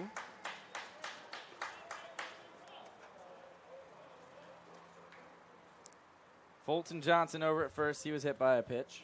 Fun fact about Casey Radke's dad, Brad, finished 3rd in the Cy Young balloting in 1997. You know who finished ahead of him? Pedro Martinez. Roger Clemens and Randy Johnson. Pretty good company. It is really good company. That one's going to miss. 1-2 now the count on Duplechain. Could have given me more than like half a second to guess. No, I just wanted to say it. I just wanted to sound really smart. You have it up on the tab on your... Are you using Firefox on the swing and a miss? That's strike 3. Man, using Firefox. I'm looking up Wikipedia. Duplechain. Don't worry about it. Try Google Chrome one time. 1 away in the inning now with Tyler Pittman. Nope, there's going to be a pinch hitter, number 9. Ty Alderman on to pinch hit. Alderman, 37 games played this year, 32 starts for the Choctaws, a .240 batting average in 100 at-bats, 24 hits, has scored 18 runs, 5 doubles, a triple, a home run, and 23 runs batted in. Runners on first and second, 1 away. Lefty on lefty matchup. Been hit by a pitch 15 times, that's second on the team. Takes strike 1 on the junk ball, thrown on the outside part of the plate. He's behind 0-1. Brad Radke also led the league in strikeout to walk ratio in 2001. There's another fun fact. You're just a wealth of knowledge. I mean, it's 7-0 right now. There's not necessarily a ton to talk about. That pitch swung on and missed, 0-2. We've definitely seen worse as far as blowouts go. We've had 15-run differentials, that more so in the regular season. We've also had 10-run differentials just in this regional alone, so still more within reach than other games have been. Oh, here's another fun fact. Brad Radke's career batting average, 130. Thank you, Ryan. 0-2 pitch is going to be hit well down the right field line. That's going to get in for a base hit, and it looks as though 1 run's going to score. The Choctaws getting on the board, and the slide into second will be safe. Is the double by Ty Alderman, the pinch hitter. Driving in Hunter Wilson as Fulton Johnson goes first to third on the double.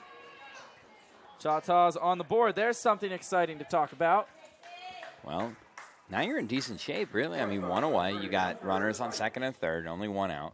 So a chance to slice into this a little bit. I mean, you get one over the fence here, you're back within 3. So the number 9 man, Hunter Skies up, or Sykes, Hunter Sykes up at the plate.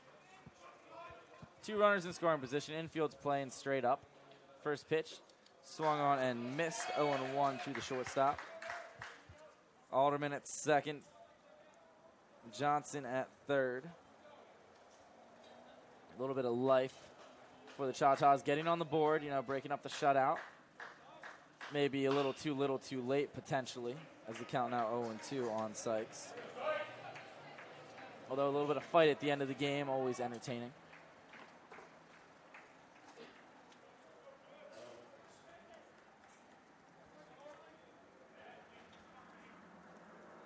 Top of the order up next with Kyle Smith on deck. 0-2 pitch. That's going to miss inside, bouncing away. The runner's going to try to score. The flip to the plate is going to be in time. Not quite sure what a move that was by Fulton Johnson trying to score. on the ball that only bounced maybe 10 feet away from the catcher. Yeah, it didn't quite get far enough away to really make that play. Just, I guess, trying to create something. But really, I mean, situationally, that makes no sense. No, I mean, you're second and third with just the one out. I know you're down by 6, and you got to make something happen. But best way to do that is string together some hits and just kind of go station to station right now. If that's the tie and run and you're a plus speed base runner, maybe. But now a strike away from ending this ball game are the Spartans, as that pitch is going to miss outside 2-2.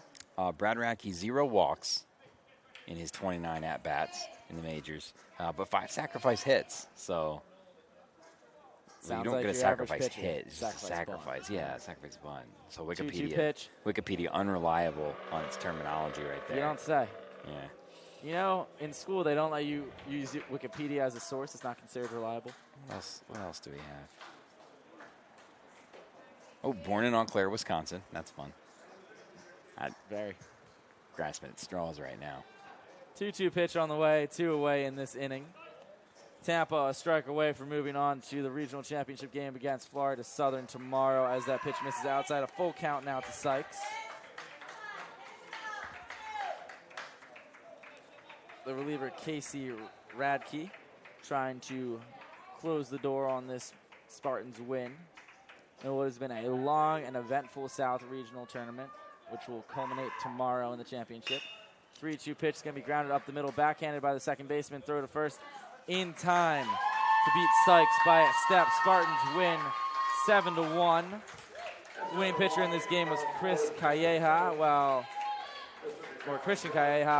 Chris Crosby takes the loss. Time of game is 2 hours and 43 minutes. Spartans scoring 7 runs. That's about all we have from Henley Field today. Thank you, Ryan, for joining me on this broadcast. The next game will be the championship game tomorrow between Florida Southern and University of Tampa, the 1 and 2 seeds in this regional. Once again, thanks to Ryan, Wayne, John Glass, and Will Fisackley of the Athletic Communications staff. I'm Andrew Pauling on behalf of FSC Baseball, SSC Digital Network, and NCAA D2 Athletics. Thank you for tuning in.